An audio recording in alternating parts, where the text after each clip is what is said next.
Good morning, beautiful people. It's Friday, Good Friday, the 18th of April. Welcome to TDA, the day after, your favorite news platform and the home of popular culture as defined by you guys, the culture. And of course, like we are every blessed day, but especially on this blessed Good Friday. Brent, how you doing, man? We're hosted by the very best. Good morning. I am blessed and highly favored. How are you doing today? I feel fantastic, man. I feel good, man. Can't complain. You know, when you get to that point in a particular project where you just get antsy and you just want it to just be completed so you can start crap. I'm in that stage, man. Come on. I'm in that stage. That means that very soon we're gonna be making an announcement, man. I wanna be on the other side of the announcement, just cracking on, mate.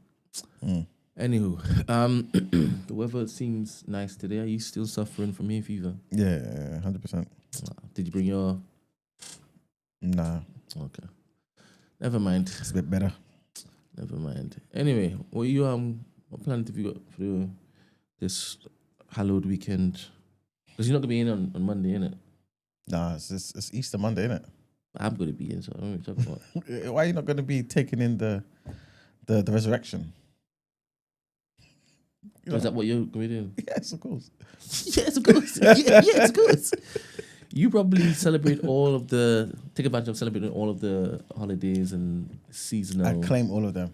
Yeah. So I get time off at work for all the holidays. Just you. Just me. But how about everybody else? Like, I don't know how it works over there, right? But in my mind, come Christmas time, everybody's going to try to take off the allocated best days, right? Yes. So there's a little jostling for it. Is there a particular time where they say you can then put in your bid for who's going to be taking time off? Yes.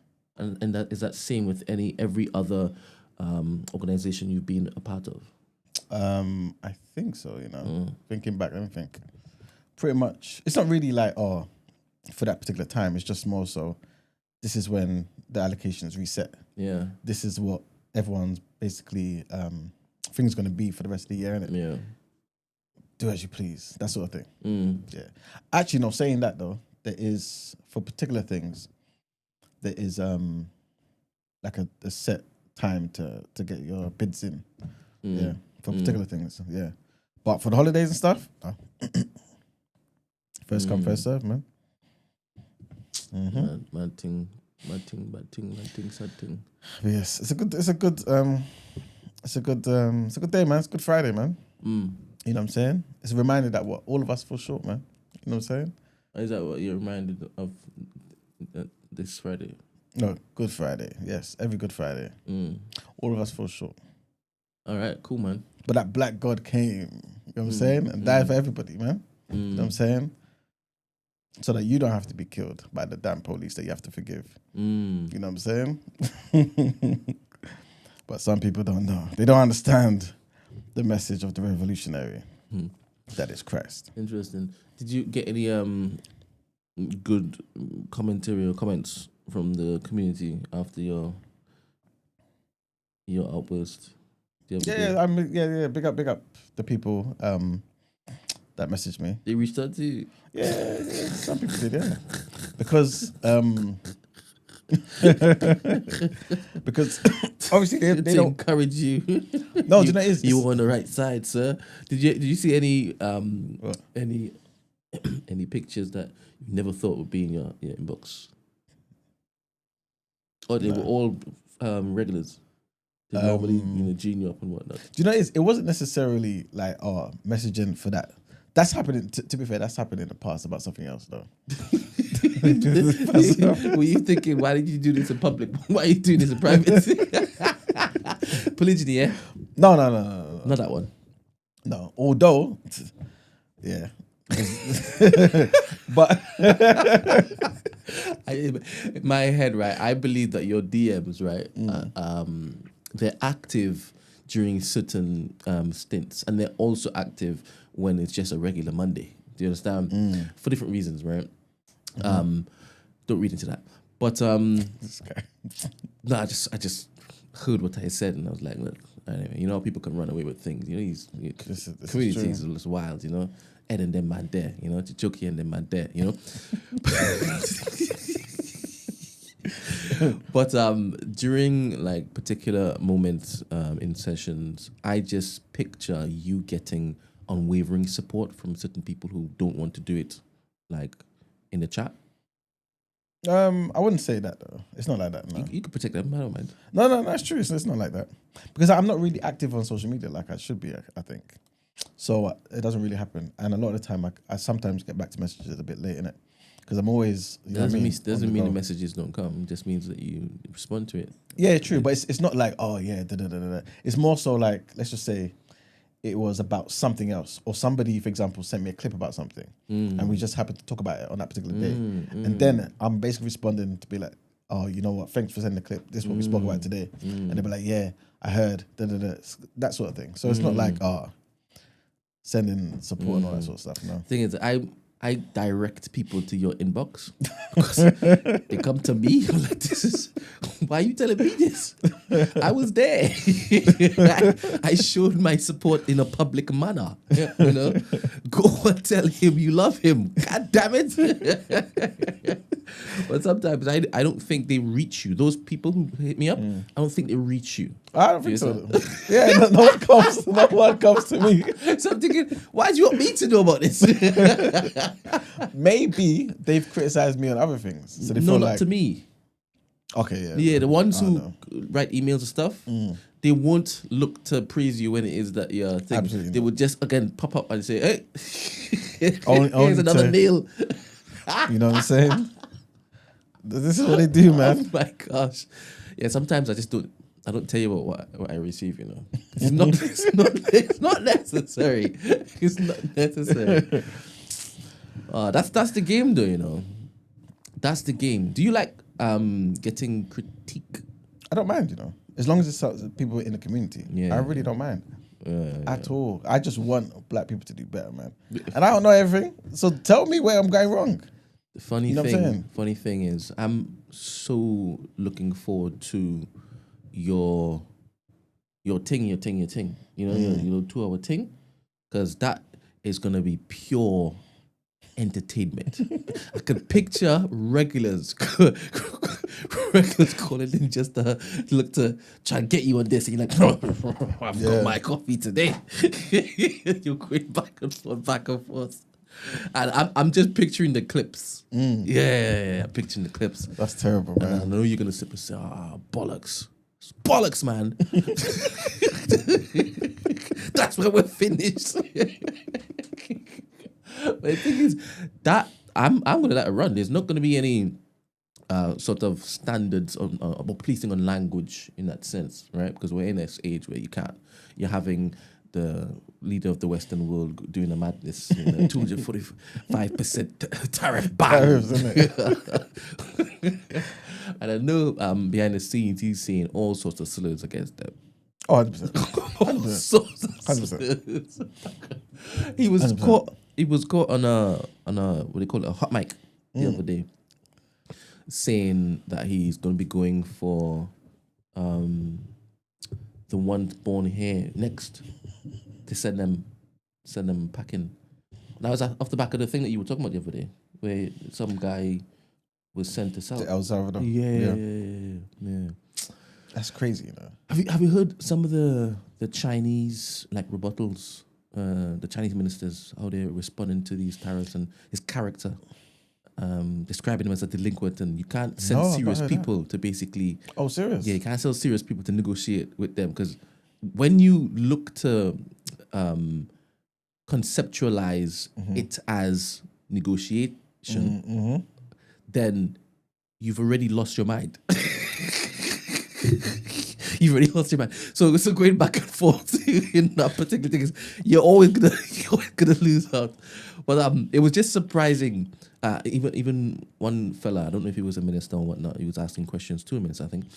he was there saying, I think you should go and check out this documentary with such and such on Trump, right? So you know where his mind's at, right? Once you watch it, you'd understand that man is not, he's not right. He's not right in the head. So don't send serious people to negotiate with a madman. That's insane, you know.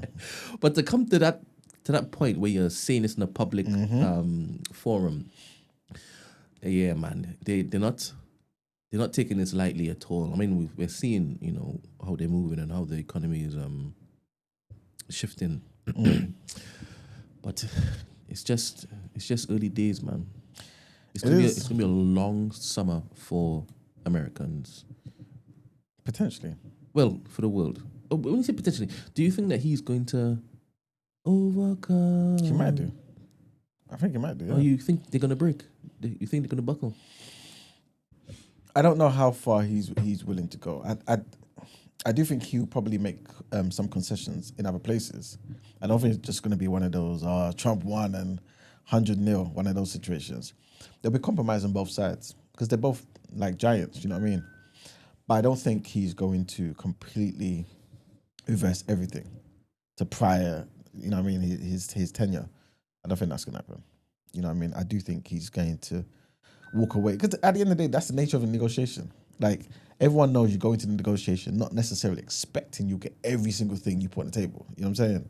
We expect to get the thing that you really care about. You know what I'm saying? So that's what I think will happen. And I think it may benefit America in particular places, at least through his lens, you know what I mean? So it's one of those things. But in the meantime, we're all gonna suffer, man. Yes, unless people buy the dip, you know what I'm saying? Not financial advice. And then, you know, potentially benefit in some capacity. But yeah, man. What are you looking at? Just reading some comments from the faithful community. See, Christy said, an NOI brother tried to recruit a couple days in her DMs a couple days ago. Serious? You know what I'm saying? Big up the nation. Rah. Big up, big up, big up. To be honest, she's the type. She's got the archetype of a recruitee. Come on, Christy, man. Yeah, she does. Come home, man. Come home. All right. Let us. In fact, I think I got something to show you.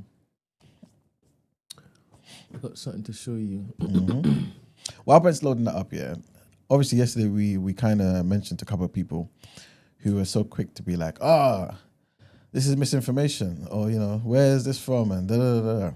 Acting as though, at least it seemed as though they were trying to imply what we were talking about with regards to the UK Supreme Court and their new ruling regarding what a woman is, was bad or just wrong, innit, or false. I've noticed nobody's come back with nothing. So, yeah, if maybe, I don't know, you did your Googles and over the last 24 hours you found something, please let us know, so that we can make sure we're not giving false information to the community. You are so messy. So Black Rob sent this to me. Okay. And it says black man opposites. Man opposites. Okay, the bottle popper partier black man and the Christian family man dad, complete opposite. Only intersection point is if the pills take him to another level where it gets too out of hand, all right, and he got to turn his life over. Okay, like if he's sitting on the bench covering peanut butter, he'd be like, all right, and then just come to, like, I lost the plot, dog. Or if he's secretly him at night.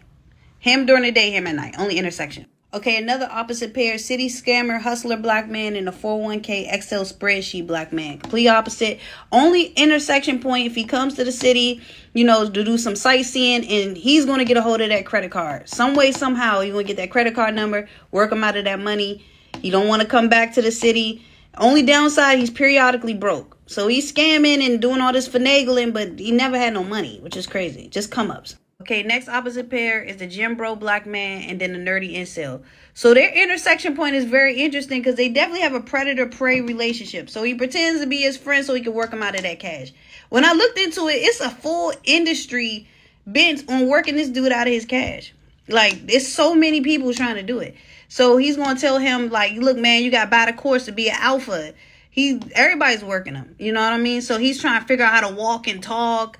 And, then you got the podcasters playing into their delusions, telling them, yeah, the women, they just sluts, they whore, instead of being like, you're a weirdo, dog. They don't want to be around you because you're a creep. It's something off about you. They can tell it. They can tell something wrong. So he's not going to tell him that. He's going to pander to him. He's going to give him an ideal to try to live up to. Everybody getting the money out of bro. They working him out of that cat. Okay, the hippie vegan black man and the barbecue uncle. The group with the least room for intersection. Only intersection you see is at the cookout where he offers him his ribs. And he said he can't eat no barbecue pork ribs because his third eye is open. And that's it. Okay, last is the classic YN black man and the suburban black man. Opposites, but a lot of room for intersection, okay? Sometimes he becomes him and he becomes him. Like, sometimes he puts on this costume, do this whole thing because he's bored of the suburbs, start living a wild lifestyle, become a scammer, things like that. Sometimes he retires his costume and decides to put this on and become the suburban kid. And also, if they do meet out in the wild, it's definitely on some predator-prey relationship, but the straight-up predator, not like the friendly predator. The straight up one, like, give me what you got type. If he's on that with him in that moment. But yeah, that's it. All right, that's it. Okay, here are the black man opposites. This is crazy, okay, the man. bottle popper party. Thoughts? I don't even know what to say. It just seemed like, I don't know, entertainment or I don't know what the hell. I don't know what to take from it at all. Fair. I mean, he wanted it to be topic of the day. What? I asked him, did you send it to you? And he said yes. Emphatically. See, I'm not always Did you get it? on the Insta, innit? Did you get it? Maybe I've not gone into it. I'm not shocked. Yeah. If I saw it, then obviously I'll respond to him, innit? Yeah. I've not seen it. Yeah. I mean, the type of suggestions for topic of the day I get, I sent to you, and they're solid. I mean, the one I sent to you yesterday was good. I'm looking forward to that. Yeah, that's a good one. Yeah, it's a very good one. Yeah, that's a good one. Anywho, where do you think Black Rob falls into? I don't know, the Christian family guy, innit? Christian family guy. Is he a gym bro? He's not a gym bro like that, innit? Have you seen him? Yeah, because I've He's a seen wedge, him. man. Yeah, but he's not a gym bro. Like, he's not trying to convert people to that lifestyle. Innit? He's not trying to make peace up with people. Try to sell them bloody programs and stuff, innit? He's more so, I guess, like the Christian family guy. Yeah. Just a bit too much on the white supremacist side, though. Yeah? Yeah, There's man. too much. Who's getting influenced by? Probably Joshua, innit? Mr. Nebulous. Mr. Nebulous. I think he's good. But he wants to separate. Why I call him Black Rob? He says no his name anymore. White Robert. White Robert. White Robert. White Robert. Oh, man. Yeah. Tried to separate himself from his That was crazy how twin quick he tried to flame. do that, you know? Crazy. In real time as well, you know. Diabolical. Didn't even care that he could still hear Mr. Nebulous talking. Diabolical. he didn't wait until he had gone. He wanted to be, nah. Don't put me in that camp. It's too late, imagine? bro. I should even say brother. Dude. Dude. Yes. You know what I mean? Terrible. Have you been seeing I don't know why I haven't seen this crap. Why did the TDA page follow Saleh? Why? I don't know why. No, but you tend to follow everyone that comes there, innit? Fair. So I think that's probably why. Have you seen his videos that he puts up? No, I think I've seen one video on TikTok though. I don't know what he does on TikTok. What's the video? It was. Is he talking or is he just? I think is he it a was- voiceover I while think he was he's doing topless. like handstands, headstands? No, nothing like that. in- I can't remember. He was in the sitting park down. He doing was sitting yoga. down. He was sitting down talking about something. I think he was topless. Yeah. Yeah, I think he started jogging to some place. Yeah, I don't remember anything else. Yeah, something like that, though. Yeah, Innit? man. Remember, he's a PT that's not a PT, innit? So Yeah, man. Shout out Saleh. 100%. Shout Oh. out Saleh. Regarding the stuff that happened yesterday, though, What happened yesterday? obviously you know the whole women's thing, innit? Again, it's Good Friday, guys. We all fall short in it. I'm not trying to start anything at all, but I do want to keep the people apprised of what's going on in these gender streets. So when this happened, yeah, there's a woman. There's somebody called India Willoughby, yeah, and she goes on like ITV, was it GMB, or whatever it is, yeah. Basically advocating for trans women, which is fantastic, right? But she made a comment yesterday because of everything that's going on, and I thought I think this is the reason why people feel some type of way, right? And she said, look, and this was in response to somebody called Femi, by the way, but she says, no, we don't all agree on the fact that we are not biological women, Femi. So there are trans women out there who are saying they are biological women, Brent. Yes. Listen to my first sentence again. Sorry, what are you reading? So this is a tweet from this person called India Willoughby. Yeah. So they've been on GMB quite a few times and stuff, innit? Yeah. And this was retweeted by J.K. Rowling. And she says, no, we don't all agree on the fact that we're not biological women. I am absolutely a biological woman. As is KT Montgomery, don't know who that is, and everyone else who has medically transitioned. Hormones change your biological sex. Bones, body chemistry, etc. Having a baby or period is not a prerequisite. Hormones have infinitely more influence than chromosomes. That's not me being stubborn or obtuse. It's true. There is no, capital N-O, there is no definition of biological woman because every woman, trans or not, is different. Do you think she has a point? No, what? Of course she doesn't have a point. Why don't you think she has a point? Because there is such a thing called a biological woman. There is. And it's based... But the point is that she's trying to make is that everybody's different. All the biological women are different, so you can't... If they're all different, then... No, they're all different. What qualifies them as biological women?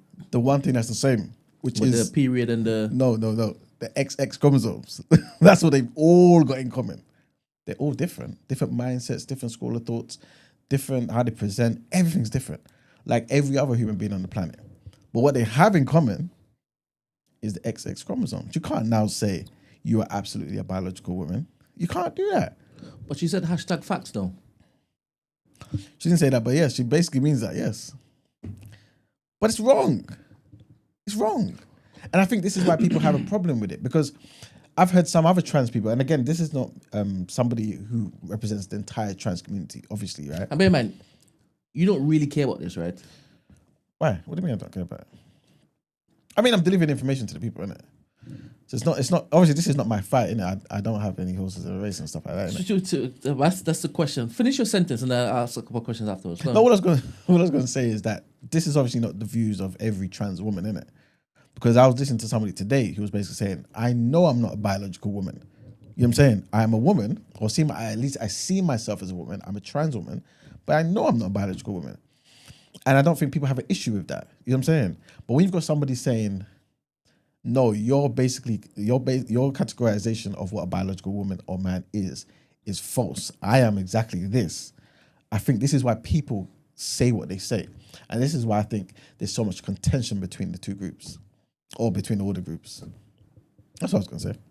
Do you think a lot of them hold that particular position? I actually don't think so. So when you say that's a reason why there's a lot of contention between the two groups, that's not actually true, is it? No, what I mean is that people say things and it's not true. And people think, wait a minute, now I believe that you're trying to infringe on us. You know what I'm saying? Like if you just said, okay, this is what you are, this is how you identify, I think that's fine. And I can't speak for no woman in it, but I think a lot of women will be fine with saying or hearing, you class yourself as a trans woman and I am a woman. That's fine. I'm but when opening you're up the Discord. Pause for a second, because I really want to extend the opportunity for women, right? Trans women and biological women, right? Wherever you fit in, all three of you, if you want, to come on and have a conversation with us about this. Because I asked you if you care about this, right? So from a man's point of view, a black man's point of view, why do you care about stuff like this? It might be different reasons, right? Yeah, of course. But why do you care about stuff like this? I think it's because... Discord's open, by the way. I'm waiting for women, biological women, new gens, old gens. Doesn't matter. Come true. I want to hear a bit more from the other side.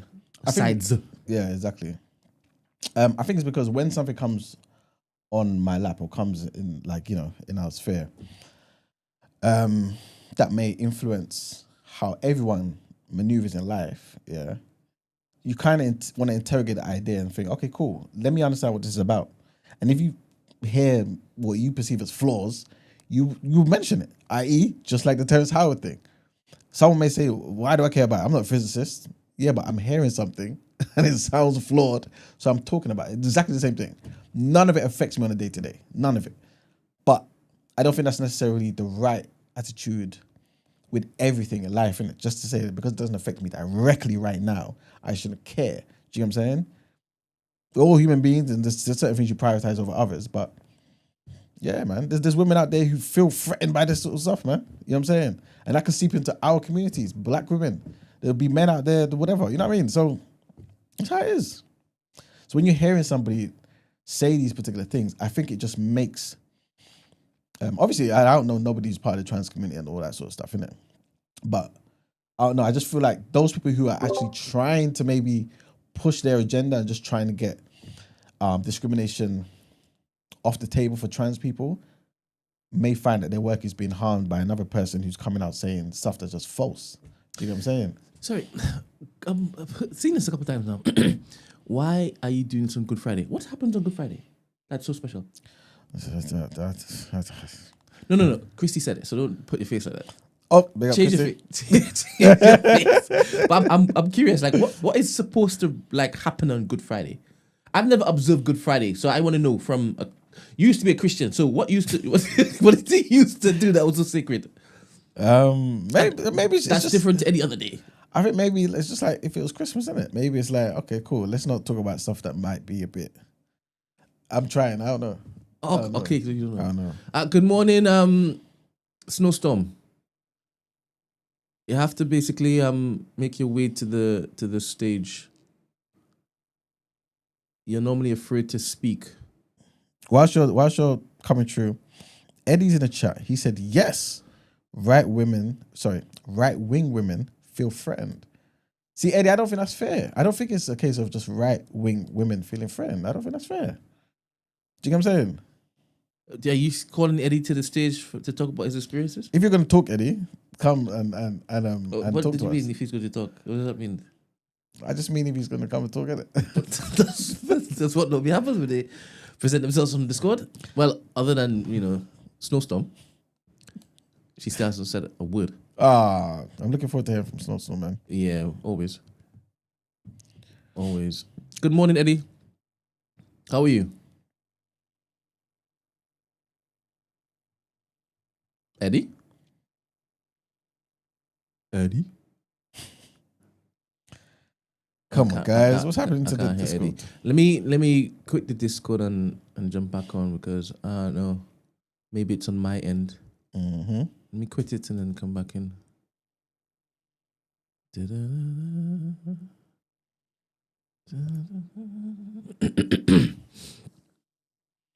Where's Eddie's? Did Eddie have a previous comment? About what? I don't know. As in Eddie's previous comment, you mean? That's what I was thinking. Izzy said Eman needs to read his previous comment. What's his previous comment? Maybe I missed it. Can you in the future not have any cuss words in the titles, please? Oh, is that thing? That's what I asked you yesterday, innit? I was thinking, would that kind of flag it? Why do you keep sending me stuff like midnight? Because I don't always get stuff. No, but it's like on the stroke of midnight. Like something's gonna happen. Like if you don't say it on the stroke of midnight. I have no idea, man. All right. Find your way to the Discord again. Let's see if it works now. Veronica, Let's see please. if it works now. It's Good Friday, Veronica. Please. Why do you keep? What does Good Friday mean? As in, be nice, man. We've all fallen short. You know what I'm saying? Veronica's always nice. No, but in the chat, she said something that's a bit. You know what I mean? Remember, we don't believe in censorship, guys, but let's be nice, man. Yeah. No slurs, please. Yeah. No slurs, no Productive bullying. conversation. Yeah, man. None of that stuff, man. Good morning, Eddie. Good morning. How are you? Good. How you doing? Blessed and highly favored. All right, so Yes, Eddie. Why do you feel as though it's only? Well, I don't want to put words in your mouth, but do you feel as though it's only right wing women who have a problem with this? Yes, it's mostly them, I think, because they believe that that there are only two genders, male and female. Mm. And you don't think that's something that exists on the left as well? I don't think so, because most on the left they believe that trans women are women. Do you believe that trans women are women? Yes, yeah. come on, Eddie. But He's made his stand. yeah, He's not beating around the bush. So why do you hold that belief, Eddie? Because it's all about their identity. It's all about what you identify as. But do you feel like there should be a distinction between what somebody identifies as and also what their biological sex is? Or do you feel like the two are the same to you? I feel like that's like outdated, the difference. I feel like that's pretty much the same, especially nowadays. It's been What? been revealed that that is that way. What are your pronouns, Eddie? In him. I'm he and him. Sometimes I want to be they and them. And Z and Zai. Gotcha. Yeah, I don't know what the Z and Z is. Though. It's whatever you want it to be. Oh, is it? You just put whatever you want. Fair enough. But wait, but Eddie, obviously, when we were in school and stuff, obviously we learn about XX chromosomes and XY chromosomes, right? And I think that's the reason why that's the legit universal, categorization for what a biological male and biological female is. Why should that have to change? Like, I don't think people have. I don't think a lot of people have a problem with the fact that a trans woman says they are a woman. But I think what I read out earlier, where a trans woman is saying, I am absolutely a biological woman, don't you think that is a bit like problematic? Well, yeah, like chromosome, I guess is true, but then their identity and that stuff is a whole different story. Yeah, all right. I already asked you what you identify as, isn't it? What would you like to identify as next year? I think I'll go with he and his for now. Still, Yeah. there needs to be progression though, Eddie. No. Well, maybe I'll try they and them. Come on, wild boy. Have you ever dated a they and them? I don't think so. Would you? I would try that out. Yeah. Yeah. Come on. Would you date a new gen? I probably would. Come on, Eddie. Wait, does he know what you mean? Yeah. Okay. Tell him. Like basically what Brent means by that is somebody who's biological male, as in XY chromosomes, but they are trans women identifying as a woman full time. Oh, I see. Yeah, I mean, they are women. Okay. Come on. Okay. I love that, man. I hear you. This is the type of progression that I expected from Eddie, man. Big up Eddie, man. Yeah. So, your last girlfriend were they an old gen? Well, actually, I never had a girlfriend, but I have friends, and they are actually not new gen. Ah. How do your friends feel about this though? Do they feel as though the trans women are just as much women as them as well then? Because obviously you're a man, innit? So like, you have your views, but your friends who are women, biological women, what's their perspective on all of this? Well, I think their perspective is the same, that trans women are women. Okay, I hear you. Fair enough. Yo, I love this, man. Fair enough. I appreciate you calling up Eddie, man, because like this is the most Eddie's spoken to us, probably. I think He's wanted to basically share his opinion for the longest while. But yeah, man. Apologies, man. That's good. this is good stuff. This is good stuff. So, Eddie, I want to play matchmaker, bro. What's your type? And have you ever had links before? Like one night stands and that? Tinder, Grindr?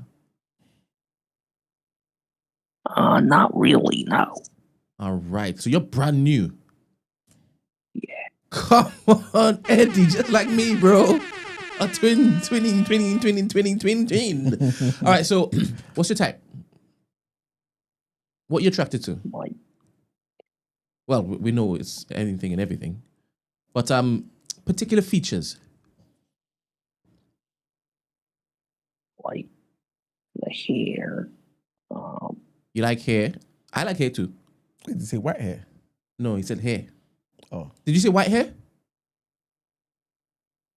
I didn't say white hair. I said any type of hair. oh, sorry. Any type of hair. Okay. All right. And Any snowstorm. Snowstorm? Oh, she's in the chat. Is she ready there? Okay. I don't know if she's gonna speak. Hello, Snowstorm. She's gonna pretend like a mic don't work. Like she can't hear Eddie. She can't use the excuse anymore. I'm not gonna let off on you, Snowstorm. You're gonna keep getting it. All right, cool. So anybody with hair, Eddie? How about skin tone? It can be any skin tone. All right, then. How about smiles? You like smiles? Oh yes, period. Come on. Period. How about humor? Does she need to have a good sense of humor? Oh yes, for real. Okay. How about religious leanings? Do you mind?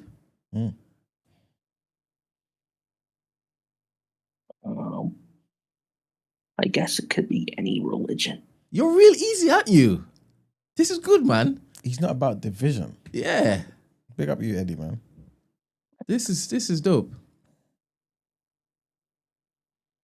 All right. So, Eddie, thank you very much for your contribution. I love that the community has now, learned a little bit more about you and your preferences. And see you on next topic. Mm-hmm. Thanks, you as well. Thank you. Thanks Bye. a lot, Eddie, man. Snowstorm, we're still waiting for you. You're still just chilling there. Yeah. Yeah. Why is everyone saying this? Is this what we're doing on Good Friday? It We was ain't doing anything. Again, we're the just Good having- Friday reference. We're just trying to have a good conversation with Eddie. Listen, obviously, there's going to be a lot of jokes in what we do in it, just to make it entertaining and whatnot. But I value that conversation. Sorry, let's ask Eddie. The person apparently be offended. Eddie, have you got a problem with the questions that we're asking you? No, not at all. All right. Don't you appreciate the fact that it is that we're, healing you up as part of the community? Yes, All yes, right. for real, yeah. Appreciate it, man. Thank you. Love it. All right. Let's get into the headlines. Okay. Yes.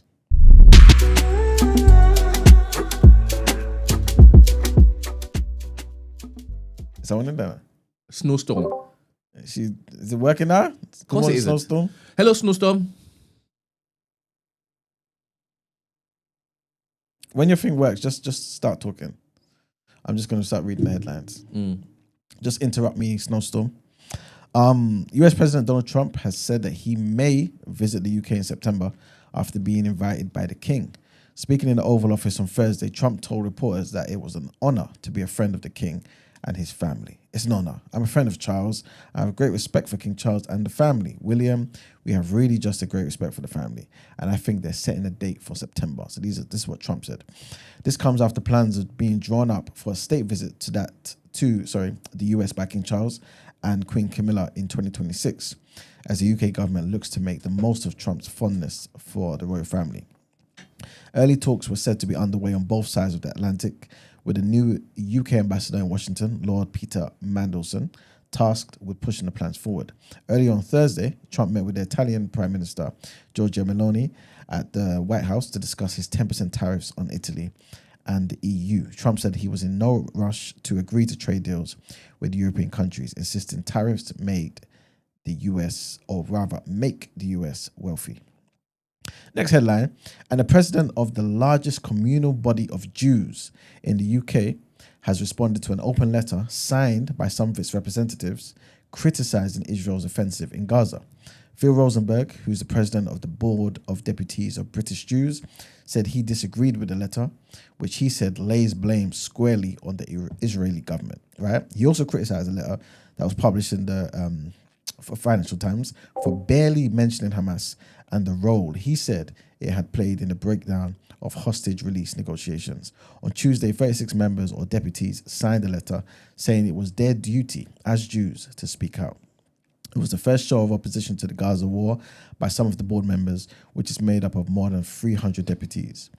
Written in an opinion piece published in the Jewish News on Thursday, Mr. Rosenberg, again, this is the president of the Board of Deputies of British Jews, he said, whether intentionally or otherwise, the impression that has now been put forward by certain national and international news outlets is that yesterday's letter published in the Financial Times, signed by approximately 10% of deputies, is the position of the Board of Deputies as an organisation, and therefore the position of the UK Jewish community as a whole.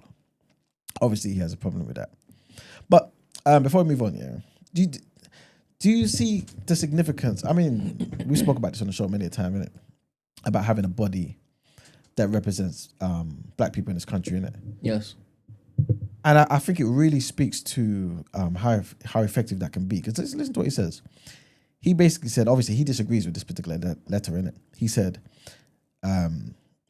whether it's intentional or not, the impression is now that what's been put forward by certain national and international news outlets is that the letter that was published in the Financial Times, right, yesterday, signed by approximately 10% of the deputies, is the position of the Board of Deputies as an organisation. He's basically saying it's not. Then he goes on to say it's not just the board, because the view of the board as an organisation is therefore the position of the UK Jewish community as a whole.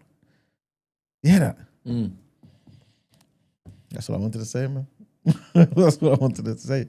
Just to highlight how they basically represent all Jewish people as a whole, as a community. And obviously Jewish people won't have a problem with that.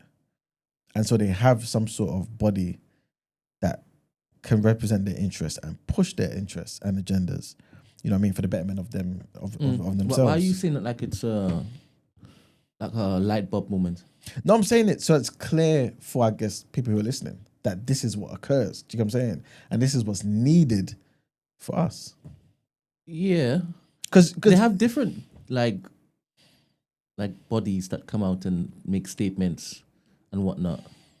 Yes, but this is the president of the largest communal body of Jews in the UK. Yeah. That's why he's basically saying, listen, this is not the views of Just this the board, organization. All of them. All. Because they probably did a little whip round on email or something. This is it. Or the WhatsApp group that they're in. Yeah, exactly. Whatever it is, you know what I'm saying? I just feel like it speaks volumes that an organization can say boldly, we represent the UK Jewish community as a whole. Do you know what I'm saying? You're still saying it like it's a light bulb moment for you. It's not a light bulb moment at all, because we know what the situation is.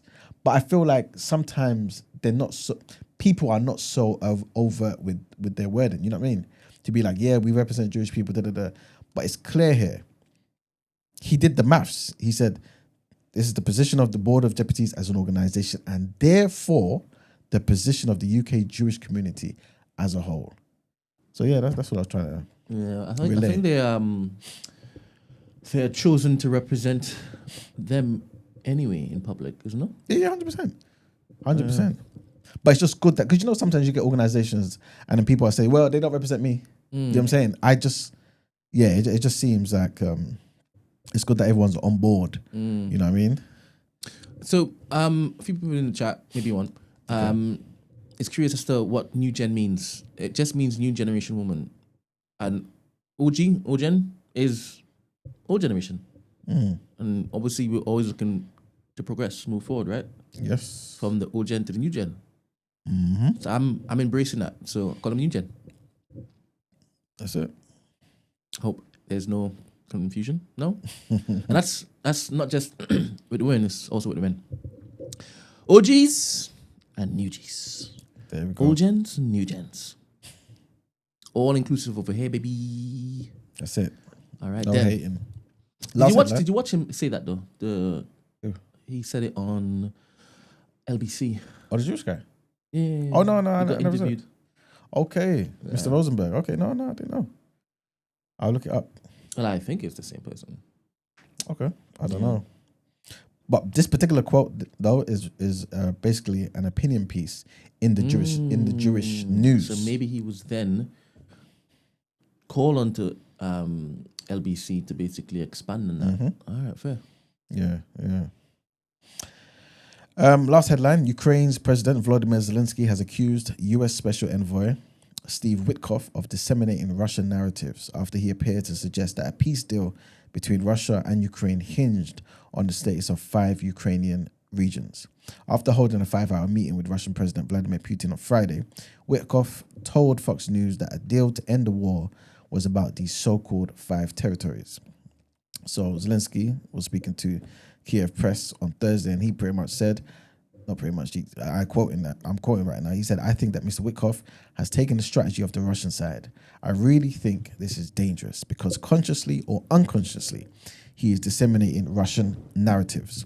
Witkoff appeared to be referring to Donetsk, Luhansk, Zaporizhia and the Kherson regions in eastern Ukraine, much of which are under Russian military occupation after Vladimir Putin launched a full-scale invasion in 2022 with the aim of taking control of the whole country. This is terrible. Who wrote this? When did Putin say he wants to take the whole damn country? But BBC, do better, man. Do better. Anyway, the 5th region is believed to be Crimea, which Russia already annexed back in 2014. But yeah, even though that move has not been recognized internationally. But yeah, that's pretty much it for the headlines. Let's go into our topic of the day, bro. As you mentioned, BBC do better. I wonder if in 20, 50 years, there's somebody going to be sat in some room somewhere saying, Team B do better. Probably, but he can't please everyone. In the same spirit as you're saying about BBC? You never know. We've flopped or failed so bad? I mean, I don't think it's, I wouldn't say they flopped or failed. It's more so they've clearly taken a side, isn't it? You know what I mean? So, will you ever look to pull me aside, pull me up, if you see that certain decisions that I'm making regarding TMB is going against what you feel it should be going against? 100%, of course. Why would you even ask me that? How would it be? How would you wash me down? It's not washing down. It's a conversation. It's like, why did you say why this? Why you particularly? use your figure like that for? No, you know. Why you wasting your fat?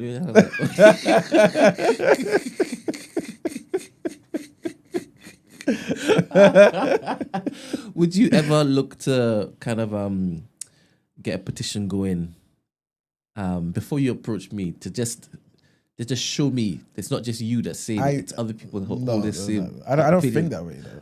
You know what I mean? I don't think that way. I know you, innit? But if I'm not so listening, why do I need other people? If I'm not listening, and they know I normally say I don't believe you need more people, and they say, well, hey, no, I wouldn't do that. No, I don't like that stuff, man. No. You don't like what? That sort of stuff. Because you think it's an ambush? That's not ambush. No, but it can come across that way. Really? Of course it can. Of course it can. And even if it doesn't come across that way, it might give the impression of those people who are signing that I'm trying to do something. You know what I mean? Or there's fractures in the team. And you're not into coups? No. Even if it is, I'm moving like. No, but you wouldn't be doing that. Like who? If I've been compromised, you wouldn't like, or would you form a breakaway civilization, breakaway party? Aren't you about it? Aren't you about looking to remove the scourge, the Do you know what it is? poison? No, but you're obviously Even if me, the poison is coming right from the top. No, but you're making me think of a hypothetical that it just won't happen, innit? So I'm trying to put myself in that place. Are you itching?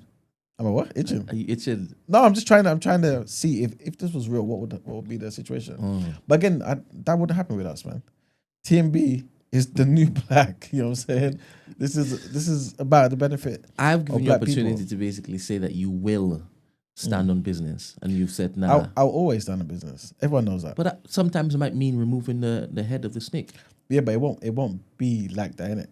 Because this is how our organizations fail us all the time. You know what I'm saying? Why can't we talk?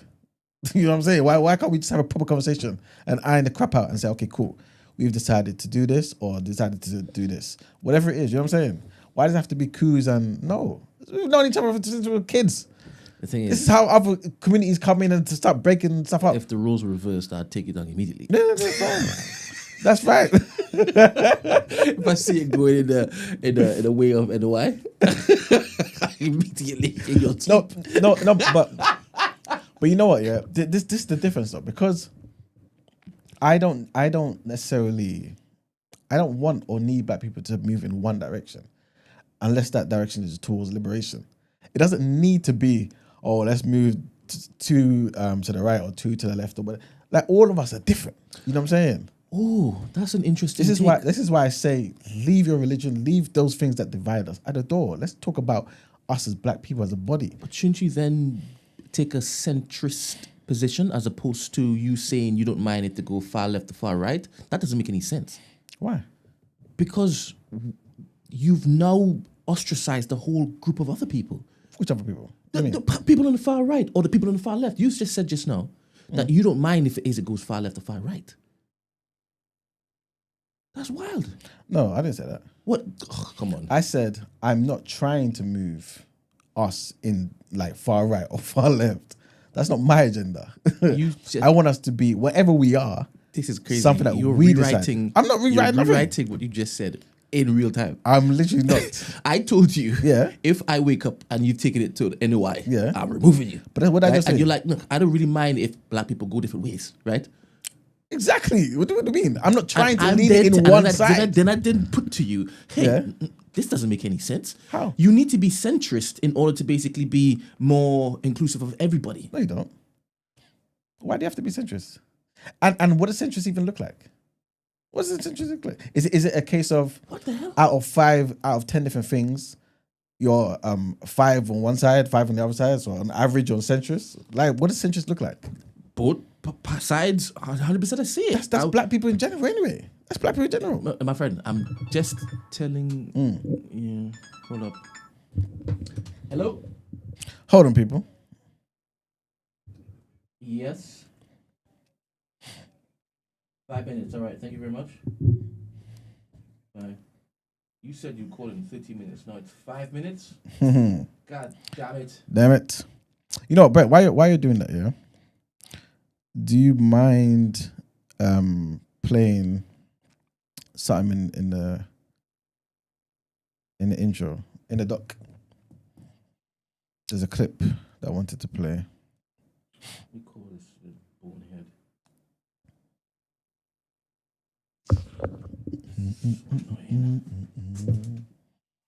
1 second, people. All right, Brent's had to step out. Well, there we go, guys. We're trying to deal with a lot, man. There's a lot of things behind the scenes. Again, like Brent always says, yeah, we are going to have an announcement soonish. You know what I'm saying? That hopefully you guys are going to be very pleased about. You know what I'm saying? That's going to benefit us as a whole. But yeah, man, like Brent was saying or asking me. In fact, what did Veronica said? She said, "Why do you have to be a centrist to make people like you comfortable?" What are you talking about, Veronica? Please write that properly in a way that I can understand. But yeah, like I don't think it's necessary for us to all move in one direction. It's unnecessary. I think my viewpoint is just mainly wherever you are, if it's going to be something that's going to be a point of contention for us, why do we spend 75%, 80% of the time, even 50% of the time deliberating over that? I'm never going to convince you to change your religion. I'm never going to convince you to be a leftist or to be more to the right. It's just unnecessary. What our oppressors, what people who kind of look at us in a particular light only see is our blackness. I know some people want to put certain things above their blackness, and that's fine. I don't care. But that's all people see, you know what I'm saying? And there's reasons why race means so much in the 21st and 20th century and whatnot. You know what I'm saying? So this is basically my position. Mirad says this doesn't make sense and contradicts your overall black stance. What exactly doesn't make sense? I don't understand what you people are talking about. And Joshua says, I want us all to be NOI also. Let's all praise Yakub. I don't know what you're talking about, Joshua. It seems like you've started again. What happened the other day wasn't enough for you guys. You guys want me to go off again and start destroying the people who are coming with nonsense views to pacify the black community. Not going to happen on my watch, people. Sometimes I'm calm, you know what I'm saying? But if you've been watching the show for the last 3 years, every now and again, you people push the right buttons and I'll have to show you what's good. You know what I'm saying? But, yeah, okay, Mirad says, surely, for the sake of the collective, it is imperative that we all move in. Yeah, exactly. That's exactly what I'm saying, Mirad. That's exactly what I'm saying. Let's all move in the same direction. And that same direction is towards liberation. But if we have so many counter views, if we're like, okay, cool, I'm not going to sit down with this person because this person's a Muslim, or this person's Jewish, or I'm not going to sit down because this black person's trans, or I'm not going to sit, whatever it may be, whatever the division is, we're not going to get anywhere. We're not going to get anywhere. You know what I'm saying? So this is why I say, on those particular things, let's leave it at the door. Let's sit down together and let's think about something that's going to benefit us in the now and our children in the future. I know a lot of you guys want to just think about heaven. You know what I'm saying? Hey, oh, man, you guys definitely been reading the slave Bible. Yes, I said it. The slave Bible is in a lot of you people's dressers. And that's what you guys be pulling out. And you don't focus on how you guys should be. Should I say should be? Or can be using your belief systems to better you, to better your position. You know what I'm saying? But yeah, you guys are not serious. Maggie says, I'm actually with E-Man on this one. If we can agree on the big things, the rest we can argue and litigate after. Exactly. It's just common sense. It's just common sense. You know what I'm saying? This is the reason why, even though me and Maggie disagree on so many different things, right? I still see her as my sister. 100%. That's my Yoruba sister to the end. You know what I'm saying? Because I know that we want the same thing. You know what I'm saying? And there are going to be things that I'm not going to see. There's going to be things that she's not going to see. So we come together, our differences, leave them at the door, and let's focus on the most effective way for us as black people, for us as those who have been disproportionately affected by so many of the ills of society. You know what I mean? For us to fix these problems instead of just talking every single day about the things that divide us. It doesn't make any sense. You know what I'm saying? But every now and again, I have to right some of the wrongs, especially when you people stand up there on the pulpit and you guys are quick to defend this foolish message. You know what I'm saying? Don't blame white police officers for killing black kids. That's a joke. That is a joke. This is why I can't take some of you people seriously. This is why, yeah, I don't know. I don't know, man. There just has to be certain things. We have to frisk some of you people mentally. Before you lot step into particular doors and sit down at the table, some of you people have to be frisked mentally to understand where you're coming from. Because some of the stuff you people say is just indicates a serious sickness that you people have, honestly. But yeah, I kind of expect that, unfortunately. But in the church, I don't expect it. I really don't expect it. You know what I'm saying? In the mosque, I don't expect it. In the synagogue, I don't expect it. You know what I'm saying? We need to really have certain messages that really bring us together and edify us, man. Sorry, but yes, no worries, Brent. Brent's back in the building. I agree with every man said. It's a good stuff. I think so, Brent. Good. You know what I'm saying? Yeah. You know what I mean? All right. Have we finished the headlines? Yeah. Wow. There was somebody looking to jump on. Ooh, Miraculous Miri. come on, Murad. Talk to us, man. Murad?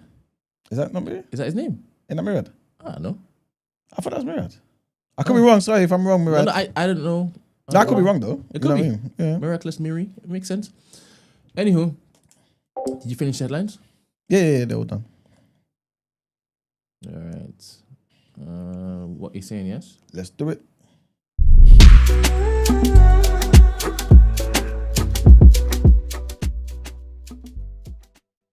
Have I said I agree on something you said that was silly? I never say silly things. You do sometimes. I never do. I say things that's necessary for the liberation of black people. 100%. I just don't pander like these soft people out there. You know what I'm saying? I ain't got time for that foolishness. All right. So, good morning, Miraculous Miri. Is your name Mirad? My actual name is Murad. Yeah. Come on. You probably told me also. I can't remember. Probably, yeah. I can't hold on to names like that. Yeah, for sure. All right. What are your thoughts? I don't mean to delay the pod because I know you want to move on to the next topic, but very quickly, Iman, you know your speech around everyone needing to move in the same direction, but there's from what I understand, there seems to be a limit to how that is sort of done. Is it your opinion that identity by race and identity by religion, there is no sort of intersection there where people can move in the same direction? Is it just too difficult to do because they both have polar opposite movements? I don't think priorities. I wouldn't say that. It's just more so that I've noticed that for some reason, because we are particular religions, right? Subscribe to particular religions, that becomes a stumbling block for us. You know what I'm saying? You'll get a Muslim saying, for example, I won't agree with this particular person because of how they view Jesus Christ, and vice versa. A Christian may say the same thing. I don't view Prophet Muhammad as a prophet. You know what I'm saying? And we're stuck on that instead of focusing on the fact that a lot of our men are in prison. Like, you know what I'm saying? Like, all the religious stuff, forget about that for now, man. Forget about it for now. Let's focus on the things that we know affect us, because the reality is this. It's only when we talk about religious things, yeah, where people kind of, I don't want to be disrespectful, but basically, when it comes to religion, that's when people know how to use faith, innit? And they believe things and say things that's not tangible. And that makes sense because it's faith. But when it comes to real stuff that we're all facing, we can all be on the same page. We can. So let's just be on the same page for those things. We know that we're disproportionately affected by the ills of society. We know police target us more than others. We know certain things about the percentage of black men in prisons. We know what's happening to black women. You know what I'm saying? Like, we all can be on the same page with regards to those things. So let's remain on that page. Let's move in the direction that we need to remove all of these problems. And then afterwards, you can go home and talk about your religion. You know what I'm saying? From what I hear you. From what I've understood from what you're saying, I'm going to pose this question to you. Can I, because obviously we know religion, one of the core beliefs is forgiveness. Yeah. Is it possible, in your opinion, Yeah. for me to forgive my enemy? Yeah. You can take that how you want. And still stand up for the cause of the black people. Yeah. Especially when my enemy are, causing it. You can forgive, but it depends what your forgiveness looks like. Because like we saw the other day, we saw a bunch of nonsense, right? That forgiveness made us soft and made us turn and willingly walk towards slavery again. But if your forgiveness means shed and lighten the load of that hatred so that you can focus your energies on building something for our people, beautiful. I think that's even good. That's effectively therapy. You know what I'm saying? But if you're forgiving so that they can abuse you and then abuse you again tomorrow and the day after till they're tired and they will never be tired, then I don't understand what we're doing. Then go over there. That means you're taking the concept of forgiveness being allowing it to continue the next time. I think forgiveness is more for the individual who has been wronged more than it is to absolve the perpetrator. That's what you just said. Because in that sense, That's what I said. but from what I get, I mean, correct me if I'm wrong. From what I've gathered, it seems as though you believe that there's an element of forgiveness where you allow it to happen again. No, yeah, Is that what you said? I'm saying that's for some people. I'm saying he said two options. yeah, there's two different things. I'm saying if it's that Okay. thing where it basically makes us susceptible to the same crime, the same nonsense, so that we can continue to be subjugated and oppressed by our oppressor, I'm not for that. Get out of here. We don't need you. You are a liability. But if it's to remove the shackles of that pain and that hatred so that it makes you more productive, right? So you can move and be motivated by love for your people and help us to go into the direction of liberation, then that's a beautiful thing. Let's do that. And what is your current opinion of the book? Do you think it does the former or the latter? Which book? Or it's the Bible? I was going to say the slave Bible. That's but I not his didn't wanna book. be silly today. That's not his book. Ask him about Not his his book. book. No, he said the book. Your He book. didn't say whether my book. Yeah, I said the book. Yeah. What is your opinion of I suppose Christianity and Why you ask about how Christianity though? forgiveness? I'm a Christian. I'm a Catholic. But he's not a Come Christian. on, though. Murad. That's what I'm asking. I'm asking his opinion based on what he understands of it. Oh. My opinion is I think people make what they want of particular books and particular scriptures. I think that's just what human beings have done since the beginning of time. Like we can pick up any book and read it, you know what I'm saying, and get whatever we want from it at particular times. And so my thing is, if I'm you, I'm only going to read the Bible and take from it liberation. That's it. I'm going to read it like Nat Turner read that book. And I'm going to do what's necessary to free my people. I'm not going to read it like some of the other slaves who said, that's my master, and I'm going to allow them to do whatever. I'm not going to read it and say, I'm going to stop blaming the white police officers for killing our black children. I'm not going to do that. Do you get what I'm saying? Okay.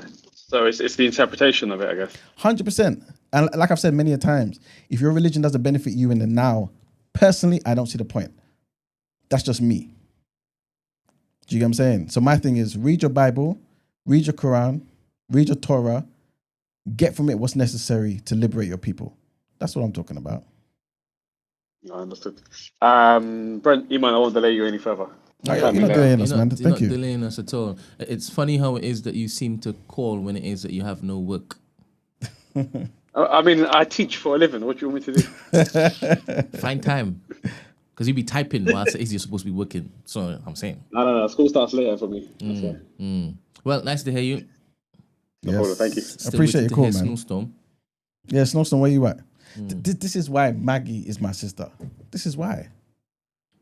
She says, all this talk of forgiveness for people who have not repented or stopped. It seems, it's not even that it seems. Sorry, let me relax. It seems redundant. 100%. You people out there forgiving people that don't want to be forgiven and trying to bring that nonsense ideology on us. Leave that doctrine in your house. We don't want that. We don't need foolishness.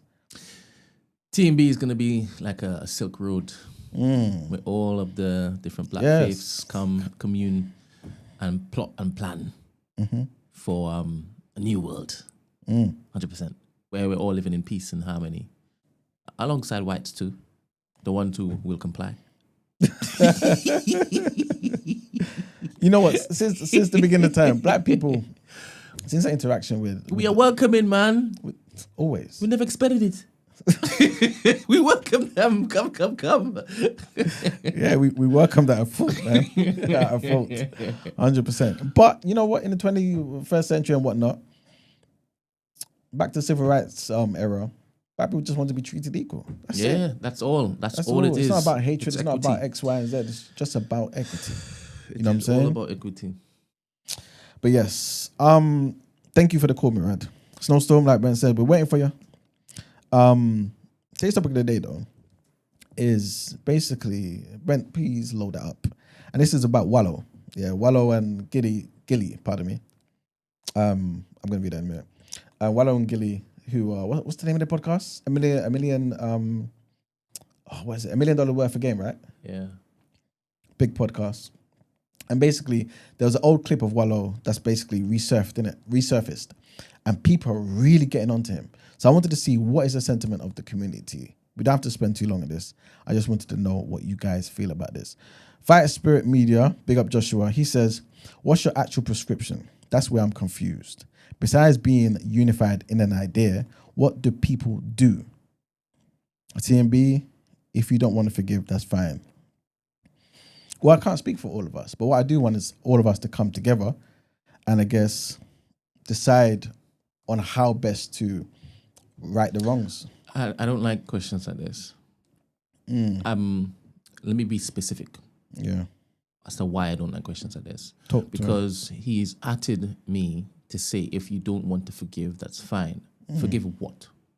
Yeah. Forgive Yeah, who? thank you. Yeah. And until it is that you come with specificity when you're talking to me, I'm not going to respond in a manner in which it is that you think I should be responding. Give me clarity first. Let me see if it holds up. Your questioning holds up. And then I'll respond to you. Who do you want me to forgive? And why do you want me to forgive them? Because I don't understand this. Exactly. But yes. Wallo. Here we go. Where's the volume now? There we go. Oh, I'm black. No black people. Nobody gives a fuck about that. Kill that shit. Either you got a good business or you don't. All that shit, don't nobody want to hear that shit. That's a hustle. Support me because I got a black business. Is your restaurant clean? Is the food good? Do you got consistent cooks? Is the material of your shit good? Stop doing that. Oh, you support the white people? No, I support consistency, baby. Yeah. Well, fuck about what color you is. I'm gonna spend my money. That paper, I'm gonna spend them millions where the fuck I want to spend it at. Whether it's Porsche, Ferrari, Lamborghini, I'm gonna do what the fuck I want to do while I'm here. But I'm gonna tell you one thing, I ain't gonna be finessed off some black shit. But one thing about it, 70% of you motherfuckers is not going to make it. I'm not no motherfucking fake ass motivational speaker that talk this dumb shit. I'm the #1 nigga in the country. You know why? Y'all seen me come out of the penitentiary. I make millions and I make millionaires, baby. You understand me? I come from the ghetto. Us. Oh, I'm black. Oh. There you go. Huh? That's it. Yep. So people are really getting onto him, man. Saying, well, somebody said F Wallo. I was trying to find the tweet, but I can't find it. But essentially, he was saying F Wallo and all that sort of stuff. What's his name? Van Lathan has a podcast or a show or something. He had a woman on there and asked her opinions on this particular thing. And she was just struggling to answer the question because I feel as though she understands where it's coming from, but knows Van Lathan doesn't, right? And so she didn't want to say anything that would get her booted off the channel or get. Oh, serious? It seemed that way. So she was just waffling. You know what I'm saying? But I think I've got the right clip for Van Lathan's thingy. Let me double check. Because it does feel like right now, Rachel is gonna hold on. Hey, bruh, if Black Twitter is upset, I gotta be upset too. Okay. So I'm gonna choose to view this in the most charitable way possible. Let me double. Possible, and that's because, which is the whole point. It's just a problem to me. Well, it's not a problem. To me, it's not a problem. Like, to me, being charitable culturally is not a problem. It's like what you should do. It's essentially like what you're talking about. You're talking about chances, giving chances. What we have to spend with each other is solidarity. That's our greatest wealth. Our greatest wealth as Black people is solidarity. That's the #1 form of riches that we have. It's the fact that we care about each other. There is no form of payment that means more than that for us. Yeah. Because the wealth that we should have had in this country was systemically stolen from us. We were burned out of it. We were swindled out of it. And we didn't have access to it in the first place because of our enslavement. Mm-hmm. So the riches that you give to other people as Black people is your love and support. That's the #1 form of riches that we have. And sometimes you have to support people in the idea of what they want to be. You have to support where they want to go. Yeah. And you can't just support what they are. Because if you just would have supported Jeff Bezos, in 1992, you'd have been supporting somebody in their garage with a telephone and a printed out Amazon sign in the back that say they want to sell books to the entire world. And it doesn't seem like you're going to make your money back in supporting that. I'm not saying that everybody's going to be Jeff Bezos, and I'm not saying that you don't need to have clean restaurants. I'm not saying that you don't need to do. What I am saying, though, is the fact that we don't have the same resources to support each other by and large that other groups do. The number one way we can support each other is with support. Amazon isn't on pace to be. Yeah, so that was Van's his opinion. I should have asked you to put up a poll to see what people are saying, because I'm really seeing a lot of different views in the chat. I think it's doing exactly the same thing in the internet space that it's doing in the chat right now. People are saying, yeah, they understand what he's saying, and at the same time they understand what Wallo's saying, because I guess it's that divided. But Brent, when you heard what Wallo said there, what was your thoughts? Do you feel like he said something bad? Do you feel like he was being real? Do you feel like, yeah, what do you think? I had gotten a couple of text messages, so I wasn't really focused. But in essence, did he not say that he supports good black businesses? Yeah. And he doesn't support bad black businesses? Mm-hmm. He's saying, I'm not going to support you just because you're black. Essentially, that's what he's basically saying. Did he elaborate on that and say I need consistency, good quality service? Yeah. I think that's I'm the same. You know what I'm saying? So I think I'm the same. I don't think I would come on a platform and talk about how bad a particular black business is, though. Yeah. But I might after having the service that's bad, I might talk to or seek to talk to them to give them my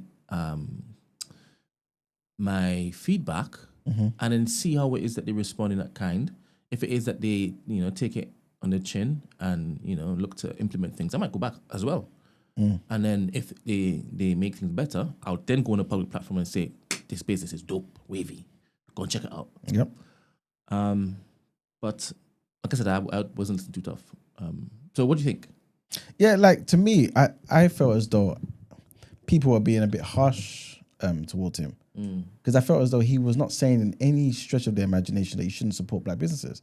I think he was even saying that's what I do. Do you know what I'm saying? Like, he does this, but he does expect us to be of a certain caliber and quality, you know what I'm saying? For him to return and for him to speak highly about it so that we can push that.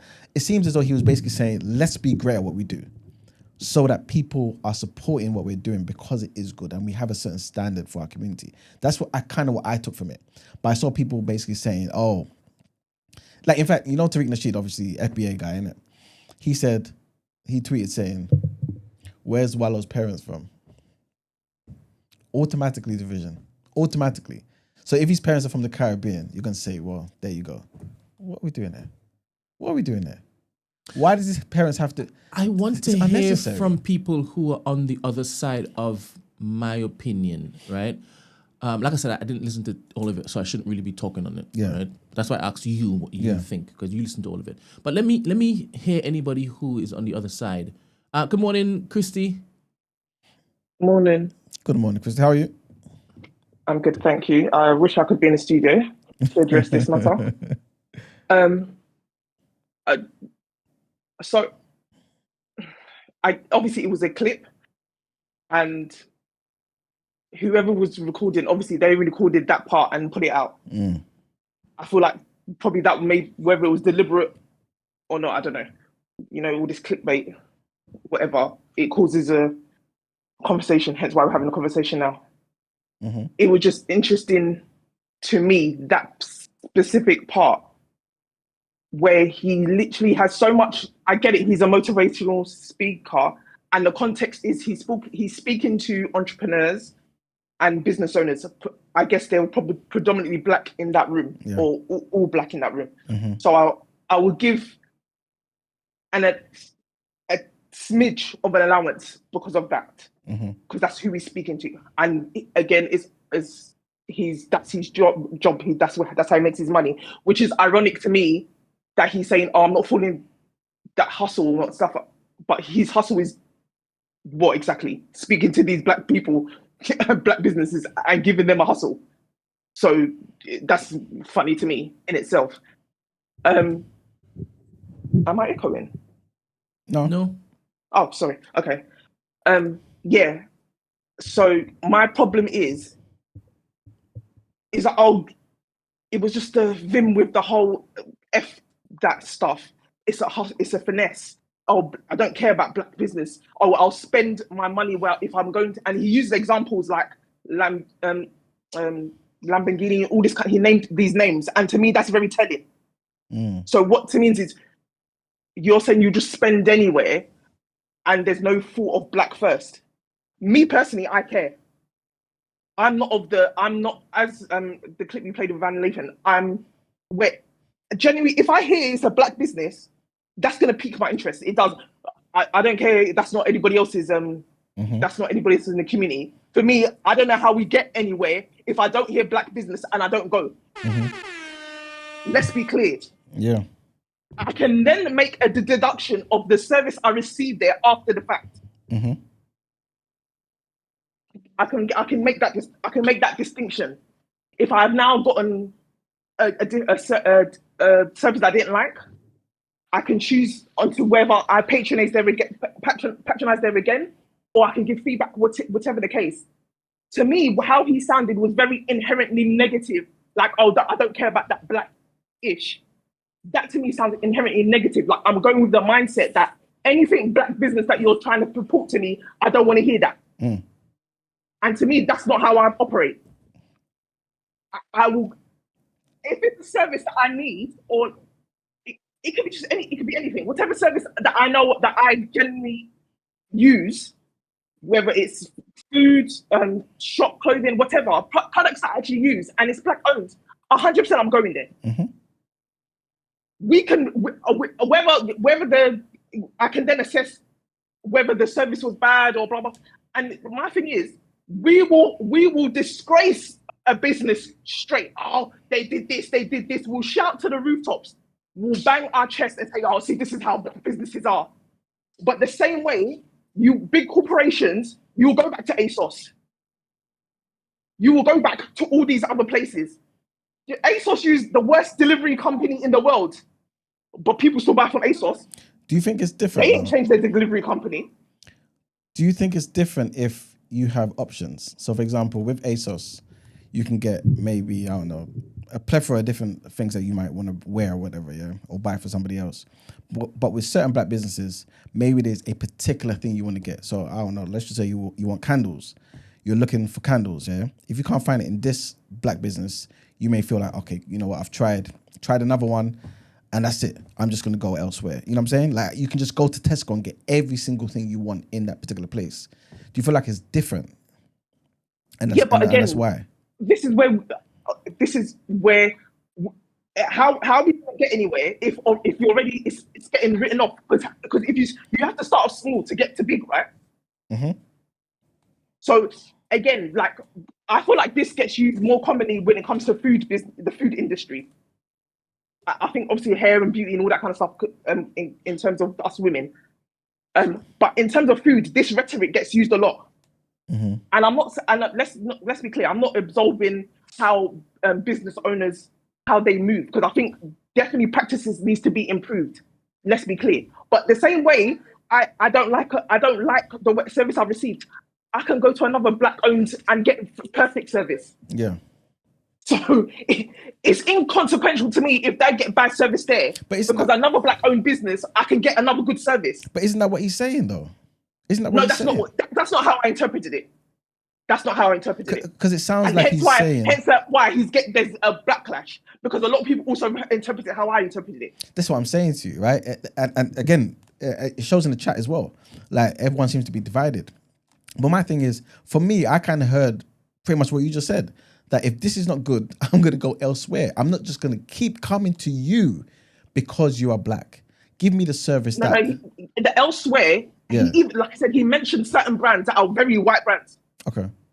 So that was very poignant to me. He didn't say, I will go to other black businesses. He didn't say that. Okay. He said, "Oh, I've got what did he say? The PayPal, whatever. It's money. Basically, money has no color. Yeah. I'll spend my money where I want." That was the messaging I got. It wasn't, "Oh, if it wasn't." Yeah, he said that. Yes, he said if it's a. He said it initially, but that wasn't to hone in on that. But I guess he's talking to business owners, and he's saying, "Don't let that be your USP. Have a good service behind it." Yeah, you could have said it like that, but that's not how he said it. Yeah. It was very, to me, a negative tone added to that. Like, "Oh, you lot doing black business. You're just finessing." All right, you know what? We're gonna play the clip again, yeah. Because I think some people are just coming to the chat. Some people are not too sure about what he's saying and stuff. So we're gonna play again. So Black people, nobody gives a fuck about that. Kill that shit. Either you got a good business or you don't. All that shit, don't nobody want to hear that shit. That's a hustle. Support me because I got a black business. Is your restaurant clean? Is the food good? Do you got consistent cooks? Is the material your shit good? Stop doing that. Oh, you support the white people? No, I support consistency, baby. Yeah. Don't fuck about what color you is. I'm gonna spend my money. That paper, I'm gonna spend them millions where the fuck I want to spend it at. Whether it's Porsche, Ferrari, Lamborghini, I'm gonna do what the fuck I want to do while I'm here. But I'm gonna tell you one thing, I ain't gonna be finessed off some black shit. But one thing about it, 70% of you motherfuckers is not going to make it. I'm not no motherfucking fake ass motivational speaker that talk this dumb shit. I'm the number one nigga in the country. You know why? Y'all seen me come out of the penitentiary. I make millions and I make millionaires, baby. You understand me? I come from the ghetto. Us, oh, I'm black. No black people. Nobody gives a fuck about that. Kill that shit. Either you got a good business or you don't. All that shit, don't nobody want to hear that shit. That's a hustle. Support me because I got a black business. Is your restaurant clean? Is the food good? Do you got consistent cooks? Is the material your shit good? Stop doing that. Oh, you support. It looks like he's in like a business related conference or something. Yeah. Okay. Which I said. Mm-hmm. Like he's giving them advice, isn't it? Like on how to be, I guess, excellent. And that's why I said I'll give a smidge of allowance. However, they were still, to me, very inherently negative because he mentioned other white brands. Yeah, because the brands he mentioned, I think, have a reputation for quality, innit? Like the Porsches of the world and stuff, innit? I mean, maybe that's why. If his audience are all black and they're all entrepreneurs or potential entrepreneurs, and he's saying, don't just rely on the whole blackness, black business. Let it be quality behind the black business because that's how it is you will survive. Yes. Right? 70% are going to be. Yeah. No, I do believe is language is charged, right? And because we can't see the audience, we're just taking him what he's saying and responding off the back of that. Now, I can see why Christie's has an opinion. 100%. And I think I'm also looking at just the whole criteria of why it is that he's saying that he doesn't want to just go to the black businesses that he mentioned before. When he's gone on to be a little, ego driven at the end when he's saying, "Look who I am, I'm this, that, and next." That again, it sours the taste in my mouth, innit? But I don't think I'm going to change my opinion on this. I think I still wouldn't do this in a public forum. I wouldn't do this. Say what he said in the way he said it, right? Okay. I'll choose different words. Even if it's just black people, your audience. The words he's used, I wouldn't use it like that. Yeah. I wouldn't say F black businesses. But that's not my language anyway. Yeah. But I would tell them they need to basically do better because you're gonna have other people out there actively working against not sending people or having people go to your particular business. If it is that when you go there, it's not quality, right? Yeah, and exactly. I also do believe that Christy is the type of person who you 100% she would be lying. As soon as you say it's black, it doesn't matter where in the flipping UK it is, I'm going to go and support it. Yeah. Even Javadi, when she came to such and such. Yeah, she went around the corner and looked to purchase something from a black-owned business. So she's about that. And 100%. if she then doesn't get quality service, she's not going to come on air and it's loud it up. Yeah. She just won't go back there again. Exactly. Especially if it is that she had told them about themselves and they were rude. She ain't going back there again. She just looked for another business to go to. But Sorry, Christy. Now that you've seen it again, do you change your position or you still? No, I don't change my position. Fair. No, I get what you're saying. All you said is correct. All you said was correct. But to me, that's not exactly that flippant attitude. Like that's a USP to be like, oh, don't use that black-ish. That's weird to me. That's weird to me because this type of communication to, again, black business owners, I don't believe other communities are using that rhetoric the way that we are. There's no way that you can be loud enough on a platform. I hear it. This got put out by someone else, not by him, whatever. But I'm saying this doesn't just happen. This is not an isolated incident. This has happened many times where a Twitter discourse, everything. This would be the point of contention about black businesses. And I'm sorry, the other communities, they lead with, if I see my people there, I'm going. Hence why money does not leave their community. The rate in which money leaves our community is dire. So I can't have that mentality that he's just talking about right there. I get it. No one's saying give bad service just because you're black. I'm not saying that. That's not what I'm saying. But best believe, if there's a black-owned dry cleaners, I'm going to go take a look. Yeah. If there's a black hairdresser, I'm going to go take a look. If they're selling apparel that I like, I'm going to go take a look. Yep. Let me go and see first. This is an interesting... But just on the onset, I'm just like, no, that's a black business. I don't care about that. No. If anything, that will pique my interest. What you give me after that will determine my actions after. It's simple. But I also don't need to go and allow that on the internet. We've got this problem of doing that. That's all I've got to say. I've got to go. But thank you very much. Have a nice day, guys. Happy Good Friday. Later. Same to you. Comment from Amy Snow Globe. Sounds like he doesn't want to feel guilty about not supporting black business. I mean, he's at a black business conference.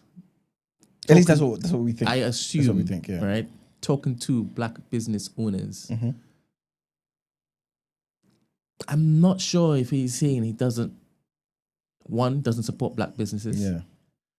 And he's not sharing words of encouragement, steering them as to the proper business practices to take in order to be, successful. Yep. But I hear people. Good morning. Good morning. Morning. What did you say we could call you again? It's Odai. Odai. We will get used to it. Good morning, Odai. Good morning, Odai. That's all right. I just want to say, I think listening to this discussion here, I think this isn't an isolated thing. I think it's more reflective of the issues I think that people have run into in various ways in terms of talking about like black business in general. And I think a lot of this comes back to the central idea that black business and investment in black business is the solution to our liberation. And I'm somebody, because I did share a video in the server regarding somebody about this book that I read, The Myth and Propaganda of Black Buying Power. And I'm not against in terms of, like supporting black businesses and like, going there, because I think that's important and that's worthwhile.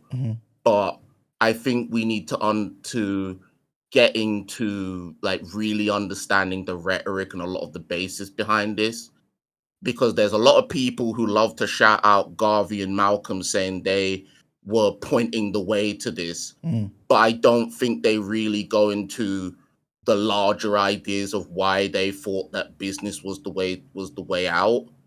Especially considering, let's keep it a buck, Malcolm wasn't on that tip after he left the Nation of Islam.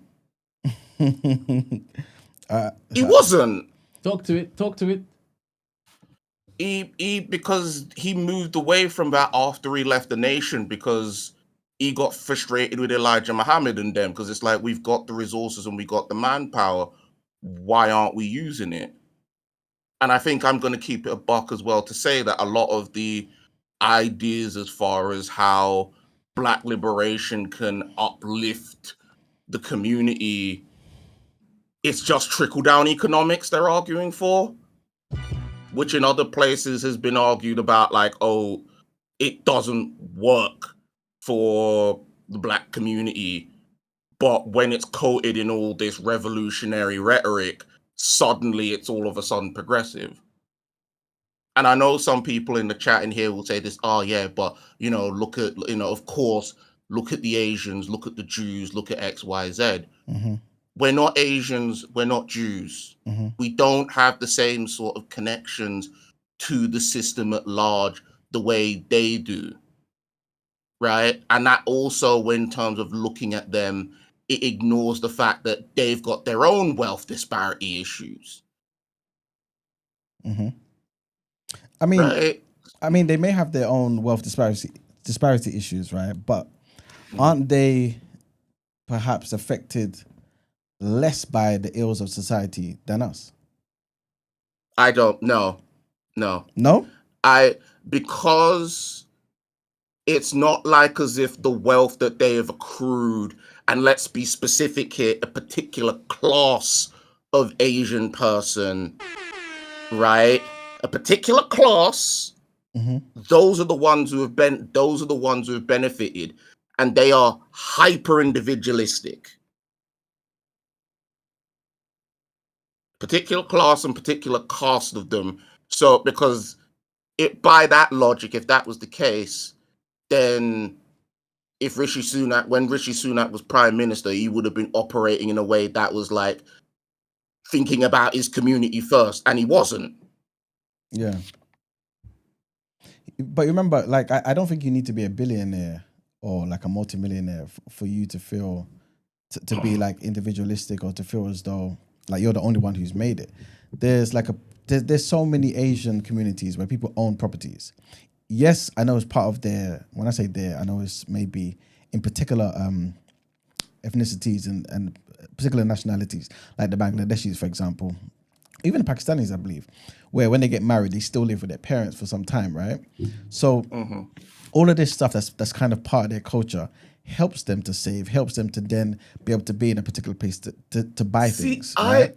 I take issue with this. Okay. Because so much of this is framed around like model minority talk. Okay. And a lot of that talk is based in stereotypes and ideas that like a lot of this is always cultural, which I think when they bring up culture, it's a way to explain away things that they can't explain.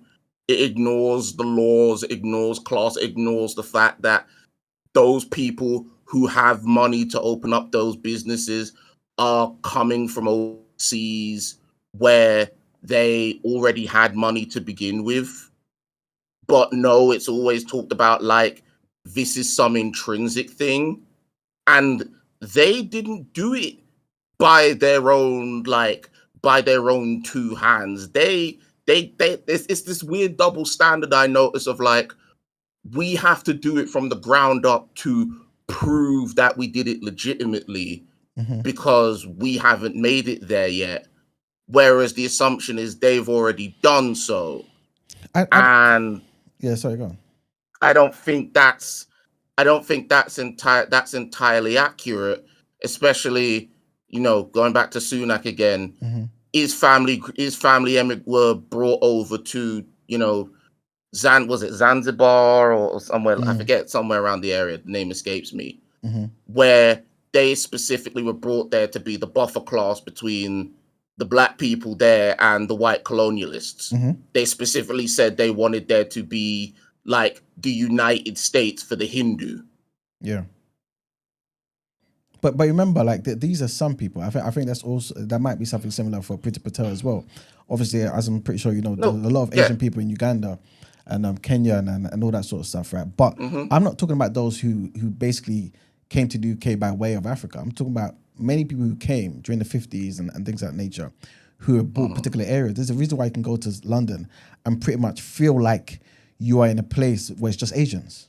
Tower Hamlets, for example. You go there, I'm not saying it's entirely them, obviously, right? But you go there, you just feel and know that where you are is a place that's predominantly Asian people. You go to Haringey Green Lanes, you know where you are on that strip is Turkish people, Kurdish people. You know what I'm saying? Like that's not necessarily the case for black people. And even if it is it really doesn't really speak to us owning stuff. It's the reason why you have to notice there's a difference in I think the mentality. I don't want to take any responsibility away from the government because we know the government have obviously done certain things. But if we look back at a lot of the Caribbeans that came earlier, they own their properties. Do you get what I'm saying? Not all of them. No, 100%. I'm not saying all of them. I'm not saying all of them, but a lot of them did. You know what I'm saying? And that entrepreneurial mindset. To be fair, I'm not even too sure if I can even call it entrepreneurial. I think it was just more so. I don't buy into that idea of like a entrepreneurial Put that aside. Exactly. mindset. It was just more so. This is my home. That. Yeah, exactly. It was just more so. This is my home, and I own it. And at least there's something to kind of give to your children. But it just wasn't something that was carried on like the Asians did. Do you get what I'm saying? But I would also no. Well, the thing is, like. See, this is some of the thing when I've heard that, and that's funny enough. I asked my mother about this when I've heard this. Is like, yes, those people bought those properties, but those were already in areas where they were undesirable, and those places were cheap. Yeah. Okay. And as time went on, because of like urban renewal, a lot of those places where people lived got caught in the crossfire, and so they ended up selling those places to go and get council properties. And the reason I take issue with this sort of narrative is because a lot of it seems like to me in a way it's like there's a lot of stuff that don't gel right in terms of like, what quote unquote our grandparents did as compared to our parents, because some of it admittedly does sound like people blaming their forebears for something they feel that was their right that they didn't get. Yeah. But also, like, it doesn't acknowledge the wider thing. But one last thing, as far as you say about those areas that are, or the areas that are mostly Asian or mostly Turkish, that's because the people who occupied those areas left because they didn't like that there were people who they didn't like their ethnic neighbors. Because why do you think they moved off to like some of the remotest parts of places like Clapton? So, but are you then saying then that they liked staying amongst black people then? Why didn't they leave? No, I'm saying that's why they left those areas, including those black neighborhoods, because rather than learn to adjust and actually confront their own views, they just carried their views elsewhere where they didn't have to be around people. So to the point that you were talking about the entrepreneurial spirit of the Windrush generation. Remember there was limited access to credit, so they had to basically do the barbershops, the bus drivers, the like restaurants and whatnot, and they made it work. That's what every they made it work. That's what we do. That's what everyone has to do. They had to find ways to get around dealing with the color bar, which is something I think when talking to our American compatriots, that's something they don't get. It in a certain way don't get, because with Jim Crow and that was written into law. Whereas the color bar, it was something that was practiced, but it's not like as if you heard people who were talking for it saying why this should be here, and the people who talked against it, at least as far as the ones who had power to change it before 65, they would say, yeah, we're going to do something, and then they didn't really do anything about it. And I just also want to say, in regards to the lady before me who said that thing about like, the rate at which the pound or whatever leaves the community, that's an urban legend. That's not anything that people who are economists ever keep track of, because that's too like minute a detail as far as like where do they collect that where do they collect that information. And also it doesn't acknowledge the diversity of those community, the people who go to those places. I don't think because Yeah, calling something an urban legend and then saying that economists don't track it, that doesn't prove it's an urban legend. No. I mean that's not a thing. That's not a figure that people, nobody considers this idea of like how long a pound or a dollar stays in the community, because the question I ask with that is, where do they get that information from? It's something I know we've heard. I've heard us lot speaking now, I've heard, and people in chat have heard. But as far as like the actual origin point of where this is from, that I don't think people have really. Well, there's one or two articles I've looked into as far as America, because a lot of this stuff in terms of like America, the dollar and all that brings it, it's in an American context. But God, I forget the name of the author who brought it up, who they came across with, who said about like, oh, it's this is where they got it from. They said they got it from some book, but the person who looked into the article couldn't track it down. And I just want to say, I hate doing this where I bring up things and I can't remember the names of where I got it from, because I like to try and be accurate with what I'm talking about and being able to share it. Yeah. But the problem with this sort of stuff, I feel, is that these are brought up and often put in place as a way to kind of say, it's your fault that you're poor and it's your fault that your community is poor and everything. That this is a personal failing of a collective of people, and it's up for you to try and, address this. The fault rests on you alone and not anything else around that, without factoring in that, there's many people in our community who, they don't have the same 24 hours. They've got how many other issues, as much as they might want to, own a business and support and everything, but they are affected as far as their conditions, both living and medical and whatever else.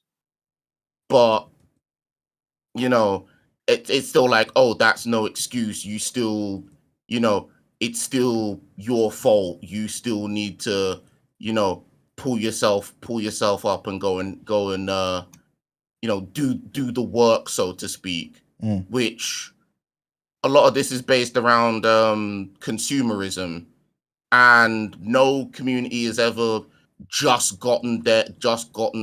no individual has ever gotten successful just by consumerism. It's through like, people who own, that's why I understood where like something like Booker T. Washington was coming from, in terms of like, it's not just that you gotta own the land, you gotta own the thing that does that. But in terms of Black people doing that, it's only ever gonna be a certain class of people who will ever be able to do that off top, I mean, I apologize if I'm going on too long here, and I do recommend the book, The Myth and Propaganda of Buying Power by Dr. Jared A. Ball, because I found that very interesting and very enlightening to read. So, is that a UK author? He's an American guy, and it's an American context, but I found a lot of the points he made like very, very, they were practically one-to-one with what was going on over here. And how do you quantify that? How do you? In terms of the rhetoric used about why Black people are in poverty, who gets blamed, the comparisons to other races. Also, he brought up a really important thing, that when radical activity is brought up, is like acted upon and brought up, that's when you have figures who come in to deter the energy, saying now we got to work with our money. Celebrities being used to represent the views and the values of the ruling classes, because all look at them, they made it by engaging with the system, why can't you do it? Which I've got a lot of problems with that black excellence shit anyway. Let me keep it a buck. Did you hear that the episode that we had about that on black excellence? I didn't. Oh man, okay. It would have been good to hear your opinion on that. Sorry, can I ask the caller? Sure, yes, please. So then, at what point do we need to do something then? Like, what do we exactly need to do? I would say by no means am I saying it's not our fault. Like its own, like picking up by a bootstrap, all that kind of. That's not what I'm saying. I'm to take us further. How do we get further if I can't even patronize our own black business? I would say redistribution of wealth, because it's not that when are we going to do something. We have been doing something. We've been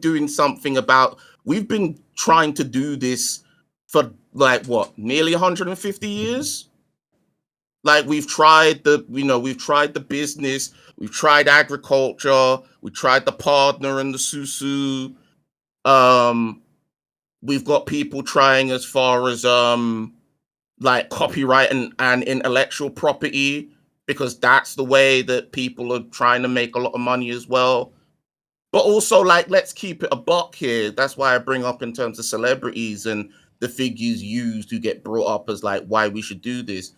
There's some of them who mean well by this and believe this to be the solution, but there's a lot who don't care. But they use the rhetoric of like, we need to do this collectively, because if they brought this up as like it's an individual thing, they know people wouldn't register to that. And at the end of the day, I'm not talking about celebrities. I've not once mentioned celebrities. I don't believe in celebrities being a figurehead for our community either. I'm talking about us. I agree. As individuals. And yes, individuals make up the community. I would say we need to take more, we need to work more as far as like in terms of politics, because our strength has always been more so in numbers rather than in terms of money. And as I said, we have been doing that kind of work as far as money for generations. I'm not saying money isn't important and that shouldn't be a factor, but I would say like that more so becomes a concern once the ball gets rolling. And again, we need to be interrogating like what is the purpose as far as how people use that money and what it is being directed to. Do you think, Odaya, that minorities like the Jewish community, for example, in America and even in the UK, got into positions of power and influence using politics as opposed to economics? I would say they use both. Yes, I would agree. They use both. I would agree. But which came first? That I can't say. I'm going to be honest with you. I can't say as far as... Well, actually, I would say the politics came first, because it's not like as if they were all wealthy to begin with. In fact, how they ended up in the position of being like the money lenders and the mercantiles is because they were denied being a part of like the British Army, because they were deemed Christ killers. So instead of being allowed to be in there, your role is you're going to be the people who, man the stalls and do all that. But they innovated on that, and the people who put them in there, they couldn't deal with that, the fact that they innovated with that work.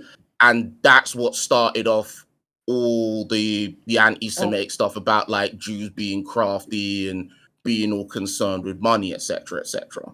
I personally, I think it's because they saw the value in it. And where other people kind of took those particular areas of interest for granted, they saw the value. Because, You can look at the Rothschilds, yeah.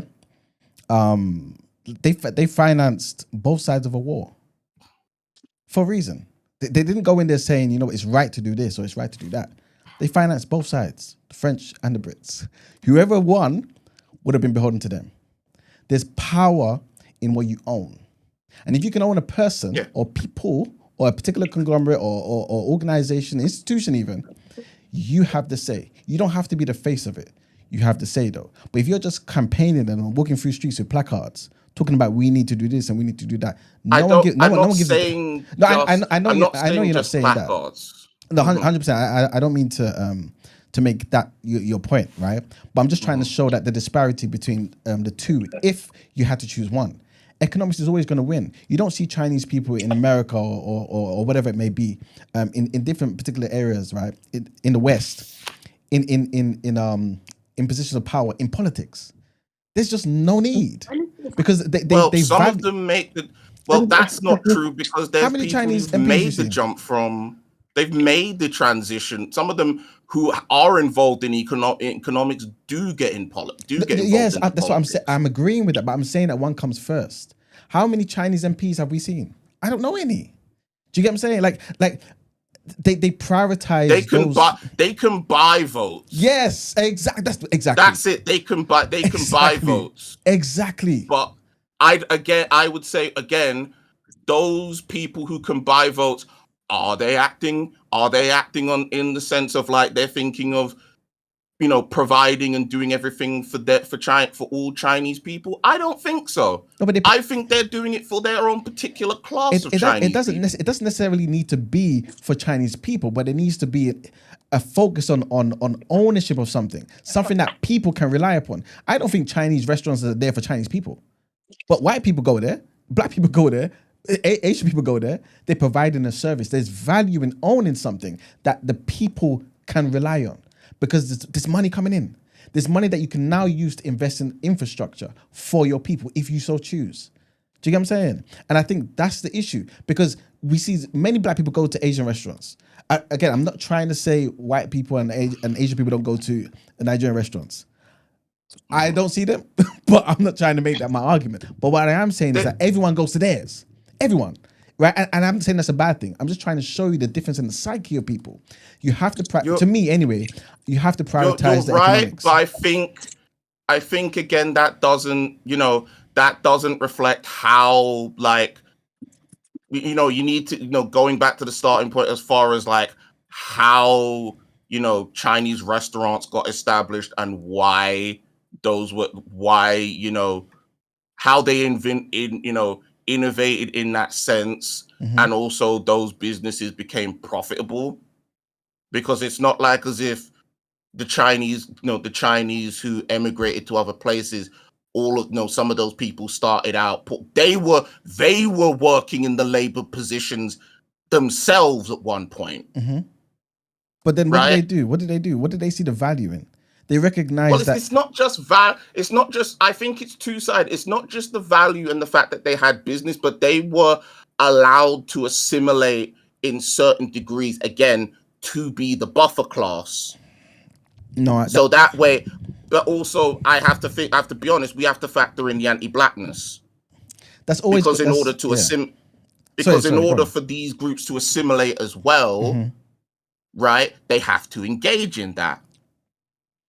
And that's why I say sometimes when people go on about, these groups and they saw the value, etc., no offense, sir, it's ignorant of it kind of puts to the side, it's like, the racism and the anti-blackness factors in, because it's like, well, if that's how the way, they see the people at the top doing that, and that's how they're able to maintain what they own and they're successful, then I guess in order to get to where we to get to there in some way or another, we have to engage in that also.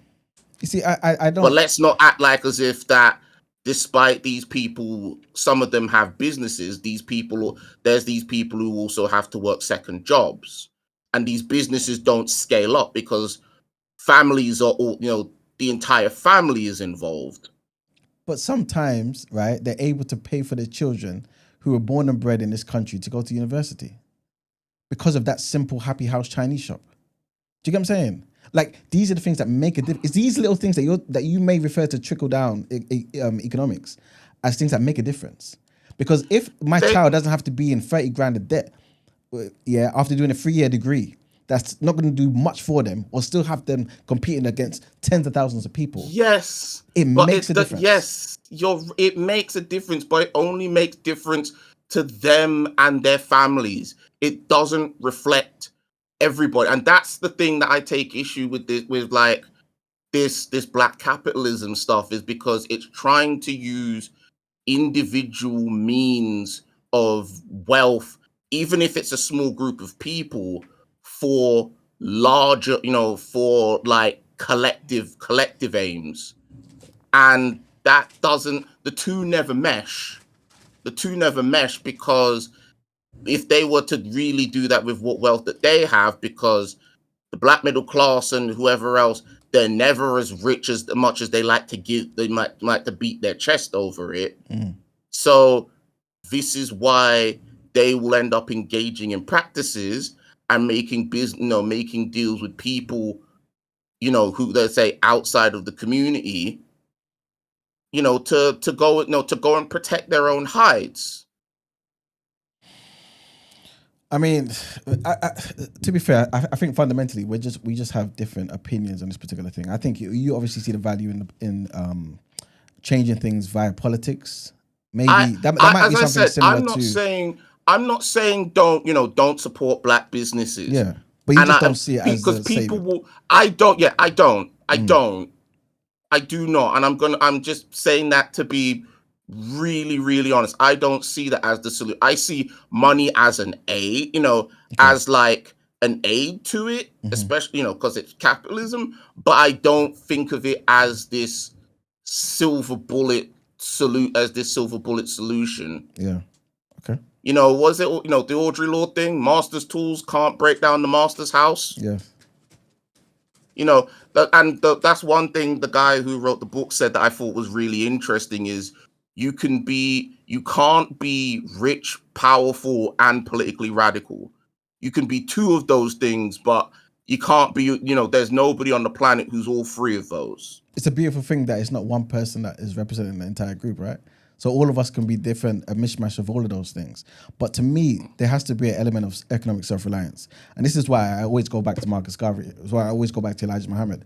They gave us things that were black owned, and they taught us the importance of having your own things. So for example, people were talking about how America, or even the West, many different countries in Europe have a position of power where they can stop the aid going to Africa. But if you had your own things, if you controlled your own things, who would care? Why would that matter?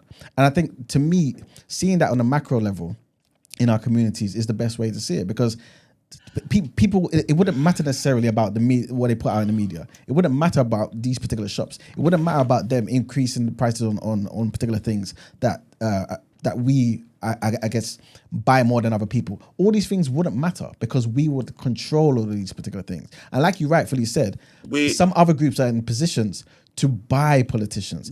Every group would have control, but I don't think that just because they would have control, that would immediately mean they would be thinking collectively for the benefit of those who are suffering the most. It's not necessarily about that happening overnight. I'm not saying that at all. But what I am saying is, because that makes it seem as though anyone who's rich is bad or doesn't care about the collective. I don't think that's the case at all. Not anybody, but more often than not, it's like the batting averages. A lot of them, again, they have been, they've been acting in self-interest, not just for greed reasons, but as far as like a protection thing. And I agree with you and I get what you're saying as far as Garvey. Yes, but I think, again, as I said, there are.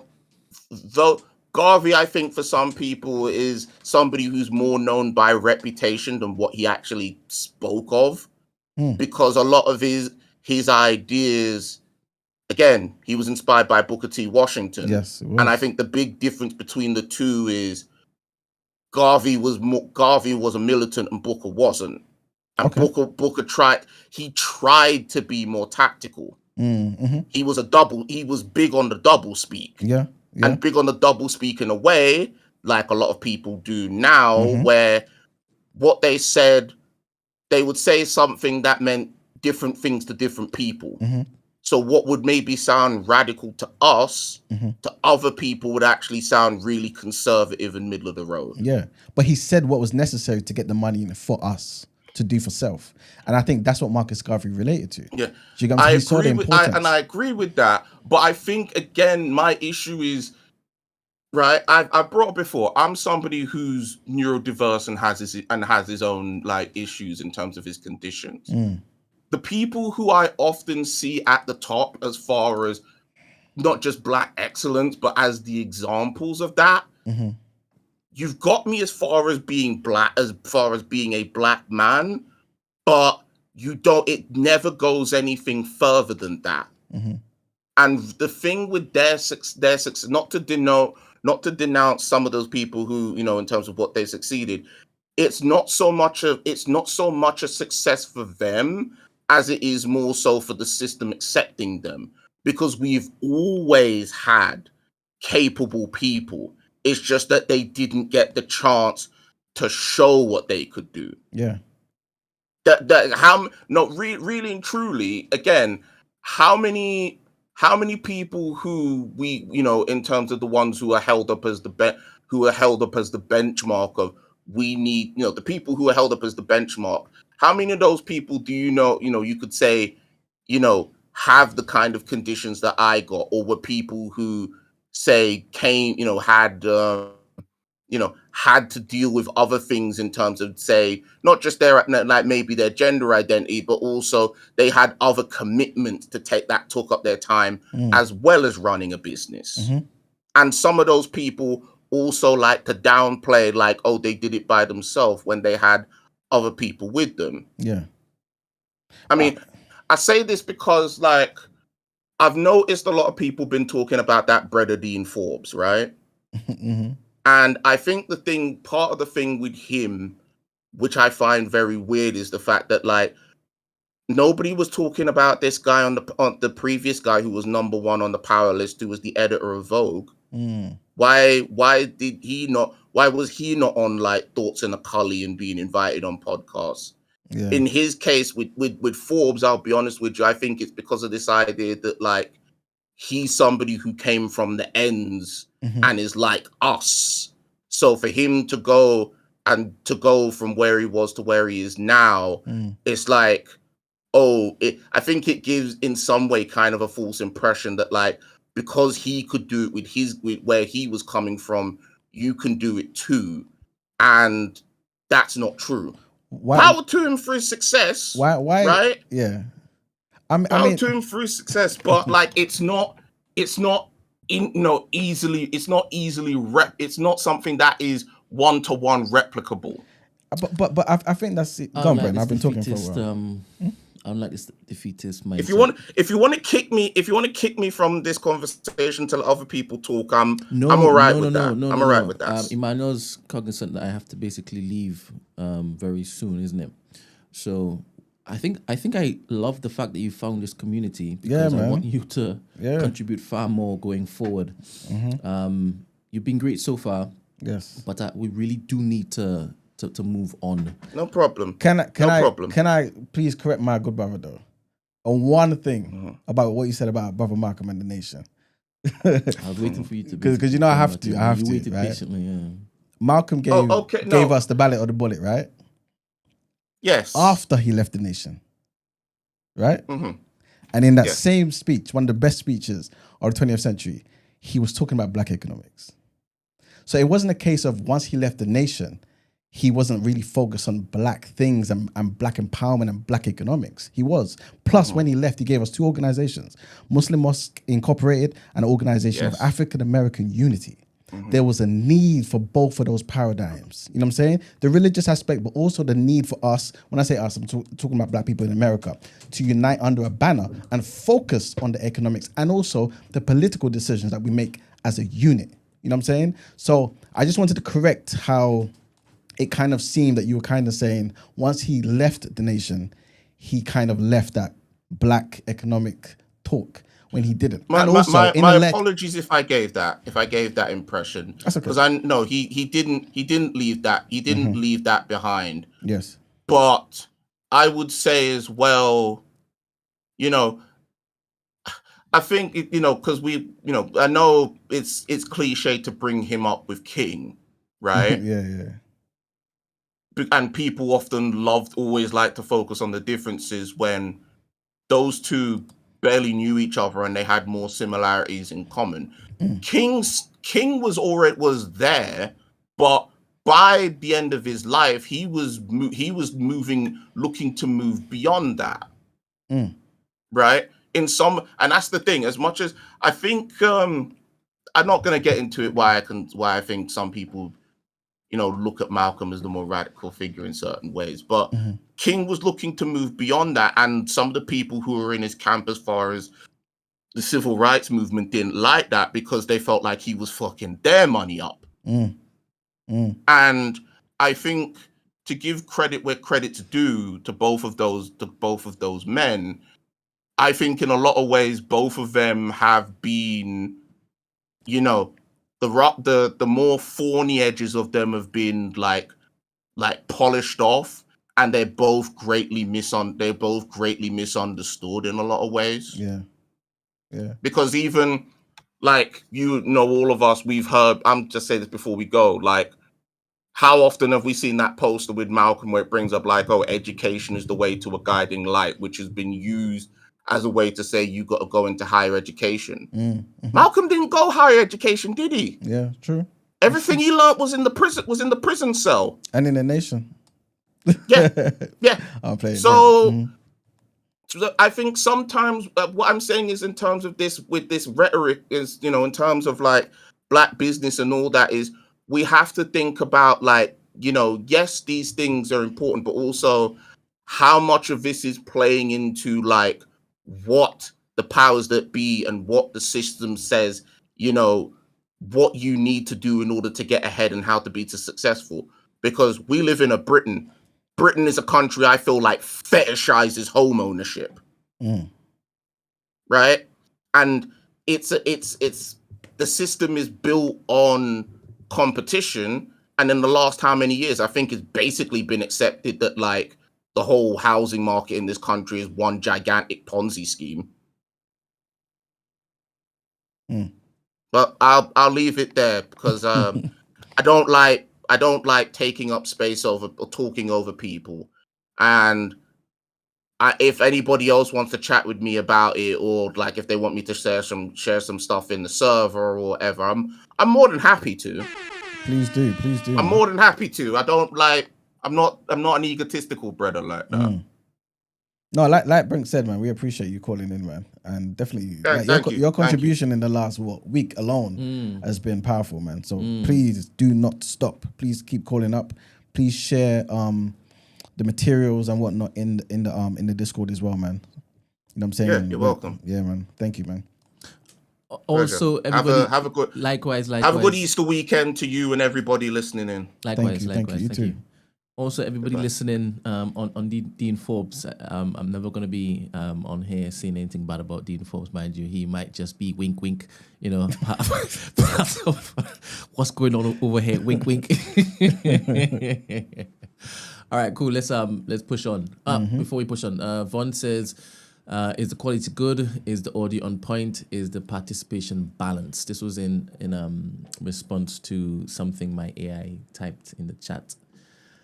Saying if on 150 people on here, have you liked the video? And obviously we were talking about supporting black businesses at the time, so Vaughn was just being Vaughn.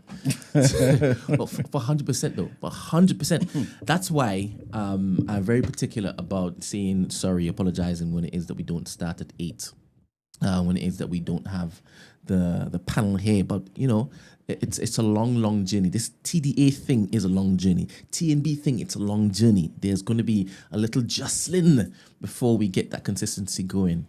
And I believe that Wallo would, say, hold on, persist, because they're getting quality, right? We're still turning up, right? True indeed. We're still turning up. We're a bit late. 100%. But we're getting quality, and we're opening up the floor for people like Oday to come on, and share wisdom, share knowledge. So you're getting far more on the back end. If the front end isn't started at 8, we're still giving you that good. True indeed. Good. I mean, you can't go anywhere else and get the show every single day, every weekday. No, don't do that. Sorry, guys. He said, be content. I didn't say that. Show a little more appreciation. No, I'm just saying that speaks to the quality. Wait. Don't understand your speak at this point. Don't worry about that, bro. Yes, and one is still here. They are still here. All right, let's push on. And there's also Stockholm Syndrome, mind you.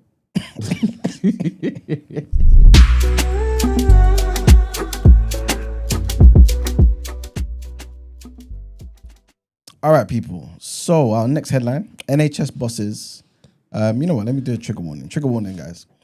NHS bosses are scrambling to overhaul guidelines for single-sex spaces in thousands of hospitals and GP surgeries after the equality watchdog warned that they would be pursued if they failed to do so. The British Transport Police became the first to change policies on Thursday amid the fallout from the Supreme Court ruling on the legal definition of a woman, piling pressure on the health service and other organisations to revamp their guidance. Current NHS guidance in England says trans people should be accommodated based on how they dress, their names and their pronouns. Under Wednesday's ruling that a woman is defined by a biological sex under the Equality Act 2010, this would be scrapped. Senior NHS legal officials and estates and facilities managers are racing to draw up proposals for how hospitals, community care centres and GP practices should reflect the ruling. The ruling poses a challenge for the NHS, which has an estate spanning 25 million square metres in England alone, with infrastructure repair bills of more than £14 billion. The issue is further complicated by the fact that health policy and spending is devolved in Wales and Scotland. Next headline, and trigger warning. 2 people have been killed and 5 others are injured after a shooting at a university in Florida. This according to campus police. One person is in custody in connection with the shooting at Florida State University, the campus in Tallahassee. And the gunman was said to be a current student at FSU, Florida State University, and a 20-year-old son of a Leon County Sheriff's deputy with close ties to the local force. He was in hospital after being shot by officers. In a press conference, Leon County Sheriff Walt McNeil said that the attacker had access to his mother's weapons, and she had been one of Mr. McNeil's sheriffs. One of her weapons were found at the scene, but it wasn't clear if it had been used. The injured are being treated in hospital, and both of those who died were not university students. Videos, which are obviously online, showed people running through traffic, fleeing the scene around the time of the shooting at the student union. Sad news, man. In Italy, 4 tourists have died after a mountain cable car cabin plunged to the ground, man, near Naples in southern Italy. Another person was extremely seriously injured in a crash at Mount Fato and airlifted to hospital.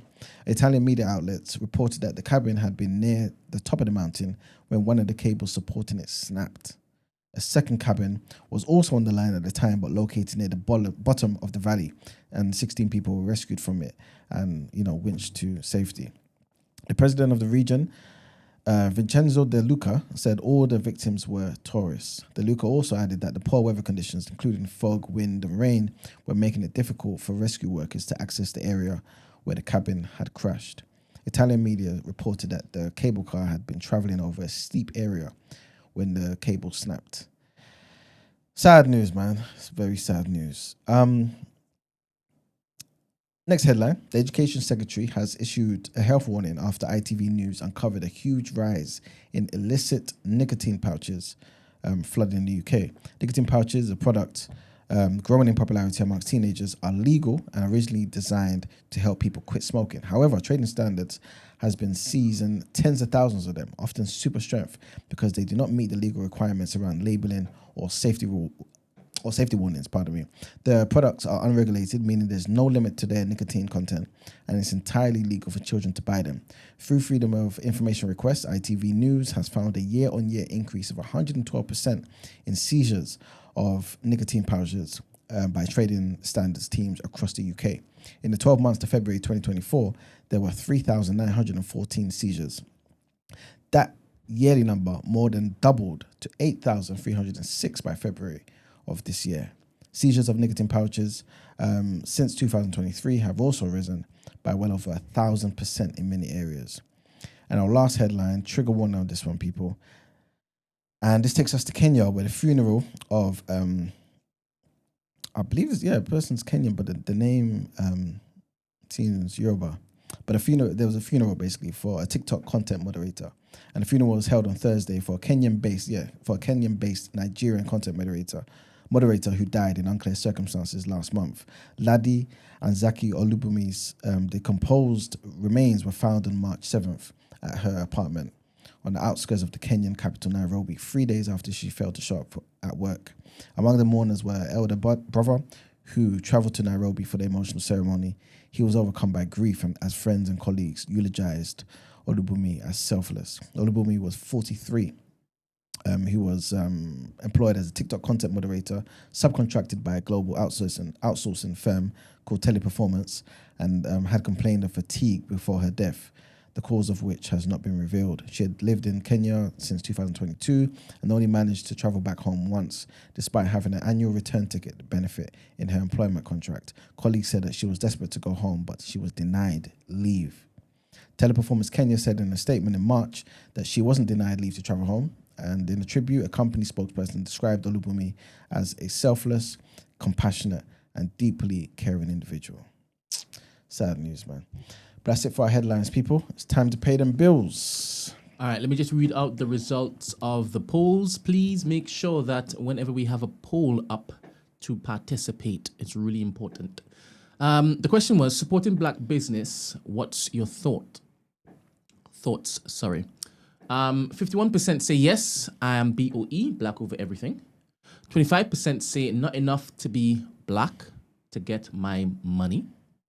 And 70% say too high standard for black business. Ooh, and last one says, don't care, I don't see color at 5%. I don't see color at 5%. All right, thank you very much. Let's move on to, what are we going to next? Ask for a friend or? Asking for a friend. All right. Let's run through these babies.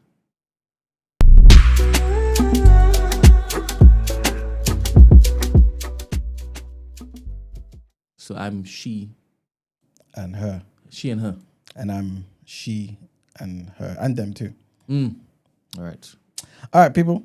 So, first dilemma. We're going to try and get through these ASAPity. First one is from somebody who's 34. Name, Irritated Auntie. So this is an irritated auntie. She says, hey guys, I love the old and everyone individually. Love the old and everyone individually. I think you all bring something unique. Yes, even E-Man. Anyway, my dilemma. I have a 3-year-old nephew who I love to bits, but notice his mother, this is the sister-in-law, encourages bad eating habits, which I don't understand. She's 30, but she carries on like an auntie sometimes, stuck on certain African traditions, but that's her, so it is what it is. But kids don't know what they like and don't like. They are taught until they're independent enough to explore their own. She introduced him to McDonald's. She claims he likes it. Did he come out of the womb liking it? This is not my words, guys. She taught him juice. Yes, she's taught him juice now. When I try to get him to drink water, when I'm with him, he refuses. He only wants juice, so I try my best to dilute whatever with water. I know the argument can be, well, we turned out fine, but why introduce that stuff? It just irritates me as an auntie in health conscious. I am health conscious. In the gym 5 to 6 times a week. I eat well, but also allow myself some treats because balance. But I'm an adult and I have control and regulate my intake of certain things. But yeah, I just noticed she encourages things that have zero nutritional value. And I don't get it. And I feel I'm unable to voice it. My nephew actually isn't a sweets or snacks kid. He likes his oat bars and dried fruit snacks. I've tried speaking to my brother and he agrees, but I'm not there 24/7. Neither do I want to be that person telling them how to feed their child. What advice would you give on how to talk to the mother in a way that would land well? Please stay on topic. Respectfully. Don't worry, because we're strapped for time, we will definitely stay on topic. Ben, what's your thoughts? Sorry, Gina, what's your thoughts?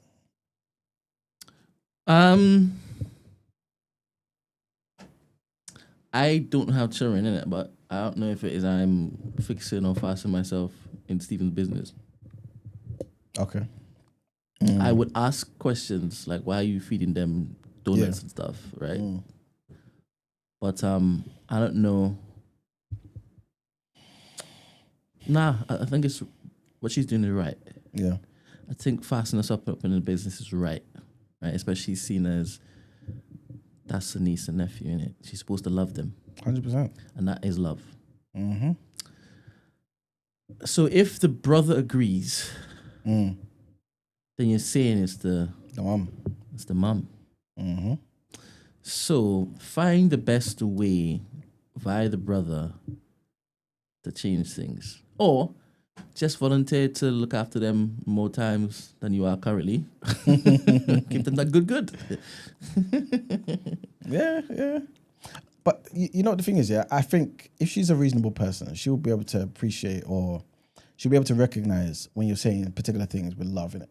Like, you obviously love your nephew, in it. You're not trying to be bad or disrespectful or whatever.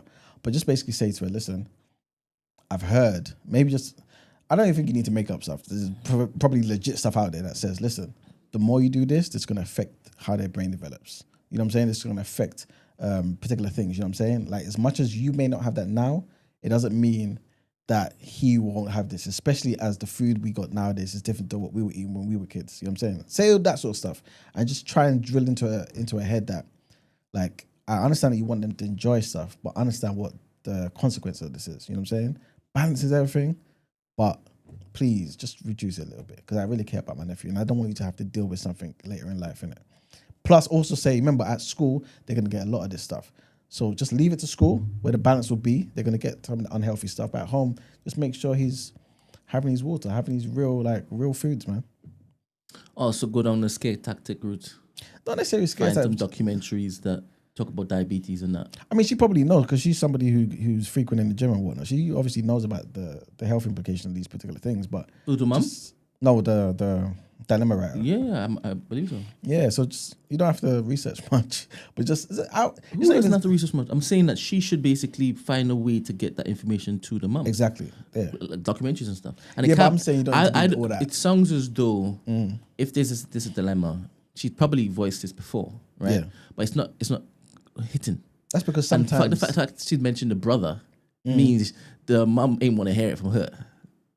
True. I'm just assuming it. Could be. I'm going further, right? Could be. So I guess find a way to get the brother to sit down with her and watch the documentary. Don't say who it's from or who it's from. Just yeah, that's a good point. That's it. Yeah, that's a good point.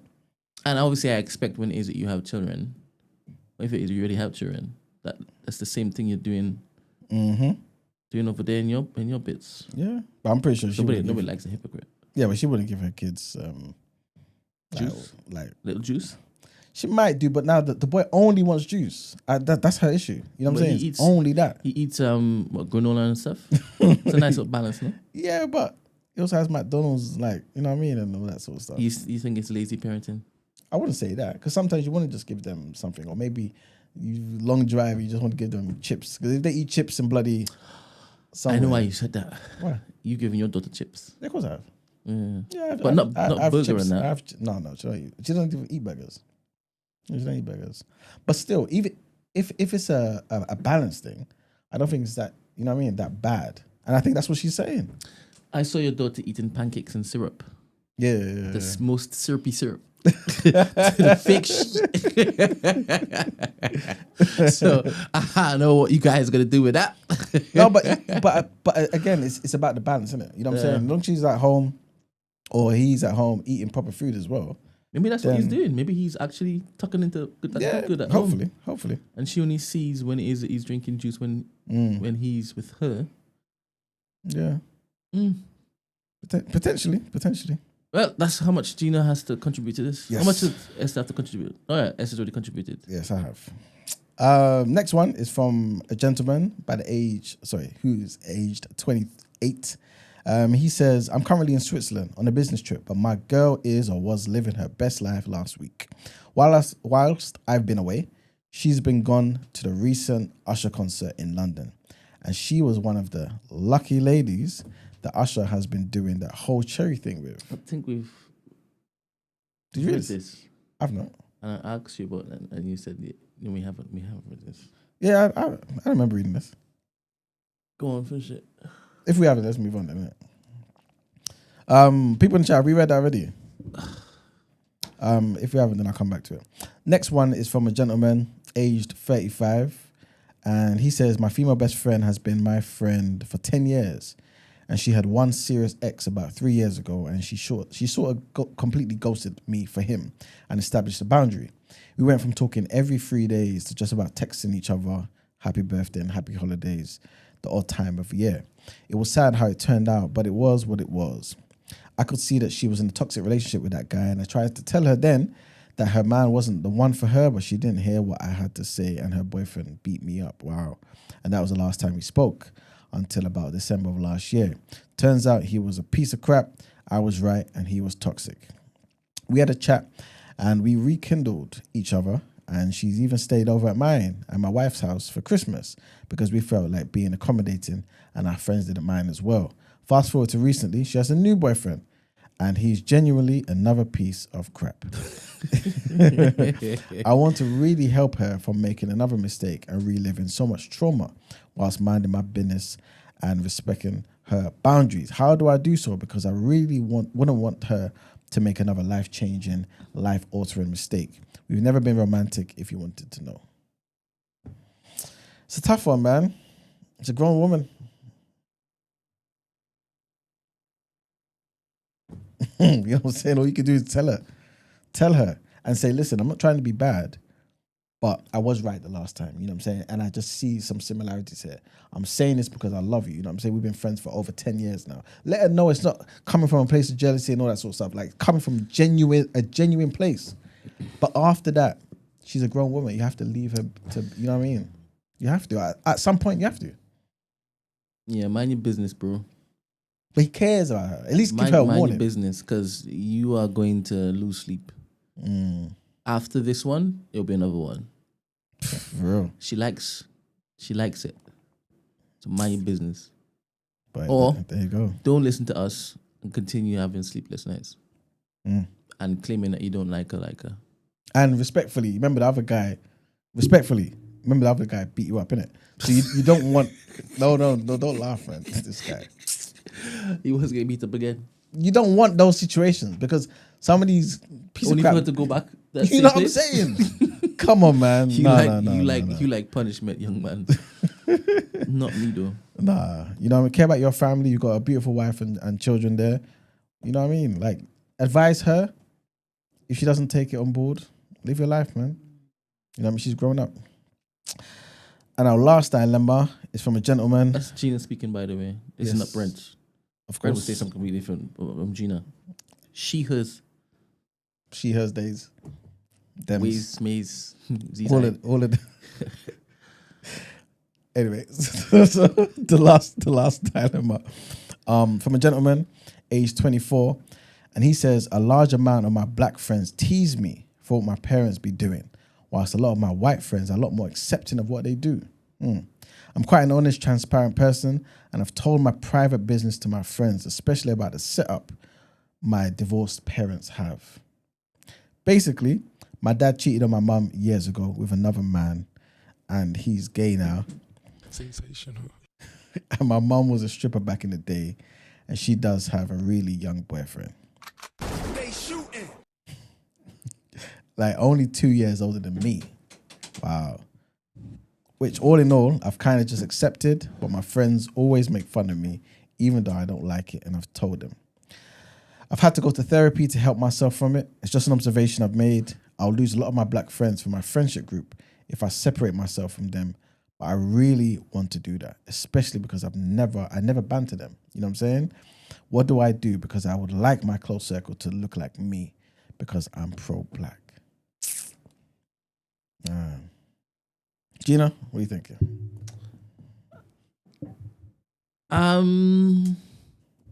Well, you told them your business, innit? And they responded with the character in which they imbue. So if you want if you want that lot, then cool, innit? By the way, Eddie said hello to you in the chat. Hello, Eddie. He said, hi, Gina. Hey, Huh? he did it. Check the thing, man. He did it. Tell me when you see it. Oh, wow, he did. I told you. Big up Eddie, man. He lives this life, you know. Big up Eddie. Rah. So it's just the name of Gina that basically... How come you didn't say hi to me? I missed that. They say it differently. What do you mean? Say, I'm her, she, hers. I'm Esther. And then say something that she normally says. My royalty. Somebody left a comment on Spotify. Let me see if I can read it, because they reminded me of something that she normally says. I'm like, that's on the nose. Let me see if we can find it. Let me see if I can find it. Whilst Brent's looking for that, people, in the chat, like, what was your advice, our good young brother, man? He wants to be pro-black. He wants his circle to be mainly black. But obviously, he's divulged a lot of personal information. Like, I don't understand why people do that. Obviously, it's done now, innit? I don't want to make you feel bad about it. But sometimes you keep stuff to yourself, man. You know what I'm saying? You've gone to therapy. Let it be between you, God, and the therapist, man. You know what I'm saying? Like, some things are just not necessary. And also, if you drop these friends who are toxic to you, who's to say you can't have or make new friends in it? New black friends. You know what I'm saying? So it doesn't have to be either or. It doesn't mean, you know what I mean, black business or bad black business or whatever it was that people were trying to say earlier. You know what I'm saying? Like, you can have other black friends. It's not just these or just whites. You know what I'm saying? But, you know, have a mixture like you do now, innit? But, yeah. Or maybe just kind of see your friends as, oh, you know what? I have different groups of friends for different things, innit? Like, you get on, you relate to different things amongst your different friends. I'm not too sure, man. But, yeah. Big up you, man. Thank you for letting us know, man, and writing in this dilemma. Brent, you found it yet? Yeah, I did. But I've lost it again. It was something to do with a degree. Comments.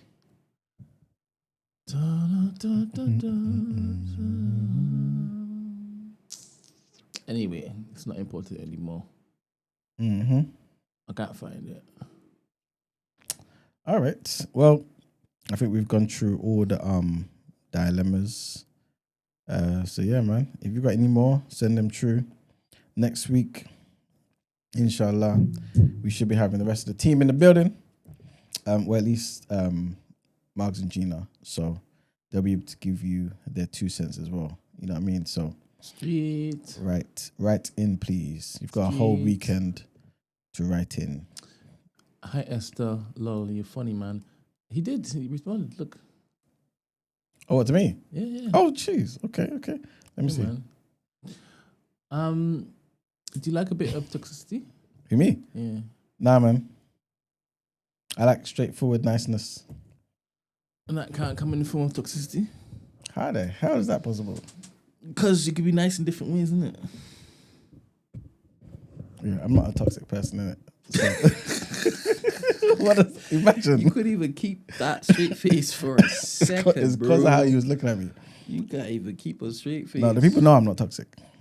You know what I'm saying? They haven't been in a relationship with you. I don't even know that. What the hell does that even mean? That doesn't even matter. That is diabolical. They could see retract that you're all toxic. of that. Retract all of that. They could see that you're negativity. Toxic. They could see you're toxic without even being in a relationship with you. I've been told that to be fair, I have toxic traits. Of course you do. You 100% do. Can you tell me which ones? No, because I don't like hating. You just said I do 100%. You're already there. I've just asked you to let me know what you've observed, innit? I mean, to be fair, in today's day and age, if you're a man, you're toxic. Is that how it works, yeah? Hey, I'm telling you, nowadays. Crazy. That's why I'm she and him. She and him, you know. She and her, sorry. New gen Yeah, I'm leaving you guys behind, man. Yeah, a lot of the what do you call them? The something sexuals, ahead of the sexuals. Yes. Yeah, bro. That is one of the funniest clips I've I'm ever ahead of seen, the man. sexuals. What? Oh man, You gotta stay ahead of the sexuals, guys, man. you gotta stay ahead of the sexuals. But yes. All right, cool. So we're gonna move into the reaction because United, and Tottenham won yesterday. Yeah.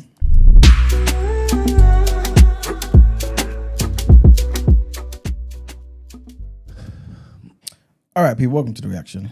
Where we give you the sports news, information, and everything you need to know about sports, basically. Yeah, like Brent pretty much said, man. Tottenham won. They beat Frankfurt 1-0. So on aggregate, they went through. 2-1 victory. Chelsea as well. They lost though. They lost yesterday at home, 2-1. But on aggregate, they go through as well, 4-2. But yes, of course, the big game was Man United and Lyon. And Man United won at Old Trafford yesterday, 5-4. So they win and go through on aggregate 7-6. Did you watch that game, Brett? I did not, however, it was playing in the stew yesterday because them man there were there, innit? You had one man wanting United to fail and the other two men wanting them to push through. Either which way. A win is a win is a win, right? True indeed. So yeah, man. For those who don't know, Man United defeated Lyon, like I said, 5-4 after extra time in a thrilling Europa League quarterfinal match at Old Trafford, winning the tie and going through 7-6 on aggregate. Despite leading 2-0, United conceded 4 goals. Can you imagine? You're laughing, but That's insane. It wasn't just like that. Oh, okay, cool. 2 while Lyon played with 10 men to trail 4-2 in extra time. You sure it wasn't? What wasn't what? It looks like it was, man. No, you laughed after you read they were 2-0 up and then 4 goals were there and banged in. It wasn't like that. So what was it like? It was neck. But it says they were trailing 4-2 in extra time. Yeah, man. Who was trailing 4-2? Man United. Oh. Yeah. So they were winning 2-0. Then they conceded 4 goals. 2 while Lyon played with 10 men to trail 4-2 in extra time. I don't know why that. No, it was 4 in a row. So it was really 4-2. Yeah, man. And then they came back and won 7-6. That's a credit to them. 100%. That is a credit to them. A penalty was converted by Fernandes, followed by goals by Kobe Mainoo and also Maguire. This Maguire is the guy who gets the most criticism I ever heard from Man United guy, you know. Is he that bad though? Yeah, he's rubbish. Well, he saved them But yesterday. not for United though. Oh, he's good for. He's rubbish for England. He's at the standard he needs to be at. He couldn't get into Arsenal team. Sorry, Godders. Yeah, man. United. But good question though. Ed posed the question, right? And I wanna be able to give it the credit it deserves, isn't it? On a scale of 1 to 1 billion, how sick will all human be if Spurs win Europa and you lot win nothing? I won't be sick. Yeah. Not in a manner in which he wants me to be sick. At all. Yeah. But you're not gonna start a little narrative going. Not with me, bro. Not with me. DCF Mook says. Hold up. Brent, it was such a shameless win. The whole game, United didn't really have possession. Wow. But they still pulled through. That's the sign of champions, right? That's the sign of champions. Good win, United. Mark E says Maguire is winning trophies. Cool story, bro. Spurs can do what they want. I don't care for them. That's my position too, you know. I don't even look to debate anything that has like Tottenham in it. Yeah. I just leave it alone. I only engage with United only because Mark is talking in it. Outside of that, I just leave that alone too. Do you understand? That's what I'm saying. Congratulations. Yeah. That's it, man. Yeah. Arsenal ain't winning UCL, and after Spurs or United are winning Europa League, so Brent better. And either Spurs or United are winning Europa League, so Brent better get ready to be flamed. You're not gonna flame me. I'm flame retardant when it comes to Spurs and United. I just said that. So flame on. Flame on. Ed says there's a world where Chelsea or City could be in Europa next year and United Spurs in UCL. Diabolical. No, but that's fair. If you win, you deserve to be there, bro. And that's how I see things. If it is that you win the Europa League and you get a spot, then you deserve to be there. That's how it works. That's how it works. Anywho. Well done Spurs and well done United, isn't it? Yes. Also, wanted to remind everybody there is a big fight on Sunday, on Easter Sunday, I believe. And yeah, Liam Cameron, man, he's set for the rematch against Ben Whittaker in Birmingham on Sunday. Remember, they had a controversial draw last October. And yeah, man, previous fight ended with a technical decision draw after Whittaker suffered an ankle injury during the fall. Somebody at some point said it was his back. Somebody said it was his ankle.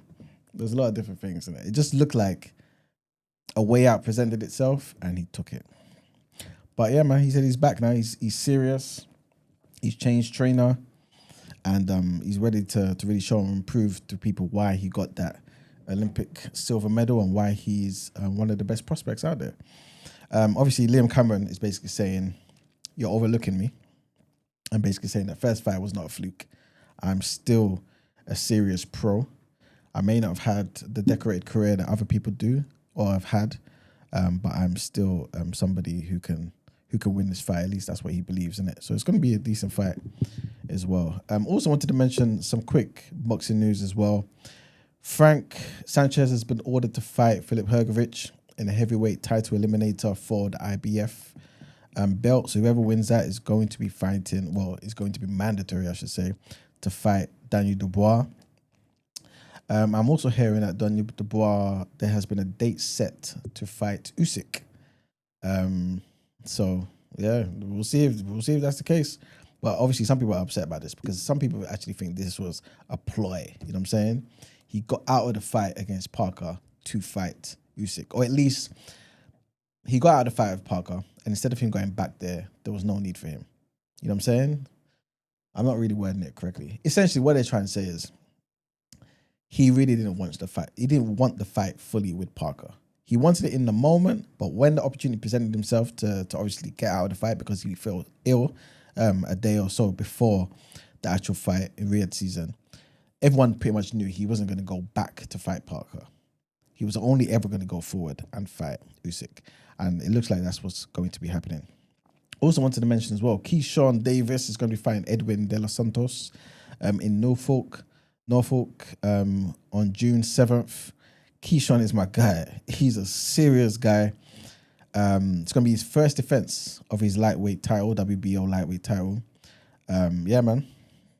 I think he's got that. I don't see anyone beating Keyshawn at the moment. Obviously, besides people like Tank and stuff in it. But yeah, Keyshawn's on a roll, man. So big up Keyshawn. And I think that is pretty much it, man. Oh, no. De La Hoya, Oscar De La Hoya, the legend, he's declared that the Zepeda versus Shakur Stevenson fight is on. This is what people are saying. Yeah, man, the fight is on and will take place on July 12th in New York City. So we'll see what happens with that, man. That should be a good fight. Zepeda comes forward. But to be honest with you, I feel like Shakur Stevenson's got this. He's a defensive wizard, you know what I'm saying?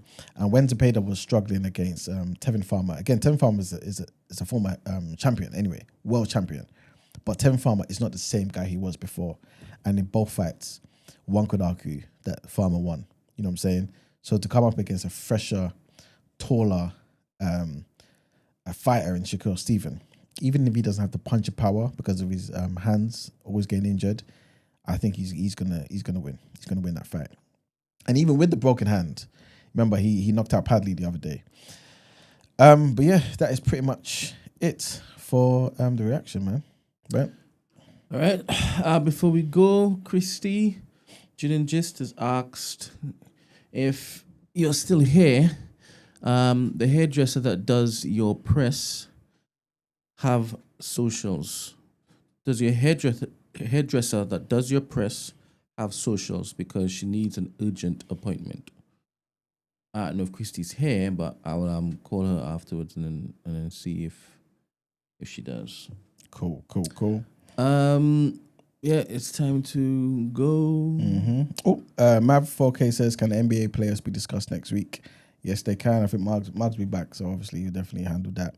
And Mark E said, it's a 10-rounder. Yeah, thank you for even reminding me. It's a 10-rounder, man. Liam Cameron versus Ben Whittaker fight. What the hell is that? You know what I'm saying? Liam Cameron said, I signed up for a 12-round fight, but then there was some contention in it. So obviously they tried to sort it out, obviously before the fight that's going to be on Sunday, and they've just agreed to 10 rounds. So it's not the best, but hopefully, yeah, man, it should be like a proper pro fight, man. Let's do 12 rounds, man. But anyway, that's all I wanted to mention. Monday is bank holiday. Yeah. So no, we won't be in on bank holiday. But I will still be working on bank holiday, just so you'll know. Have some sympathy, empathy for me. If you want to send Emmanuel messages, please message him. Don't message me. Pass messages on. I will not be doing it. I will not be doing it. And I'll get back to them as soon as I can, because I'll be working too. All right. But Tuesday, we've got an amazing guest. Guests, plural. Amazing. I'm going to put it in the Discord because I really want everyone to turn up for that. It's something that's super important for our community. Super duper. Yeah, man. So please, guys, please take it seriously. Honestly. But yeah. Super duper. Let's get into the wrap up. Yep. Press to you. Press.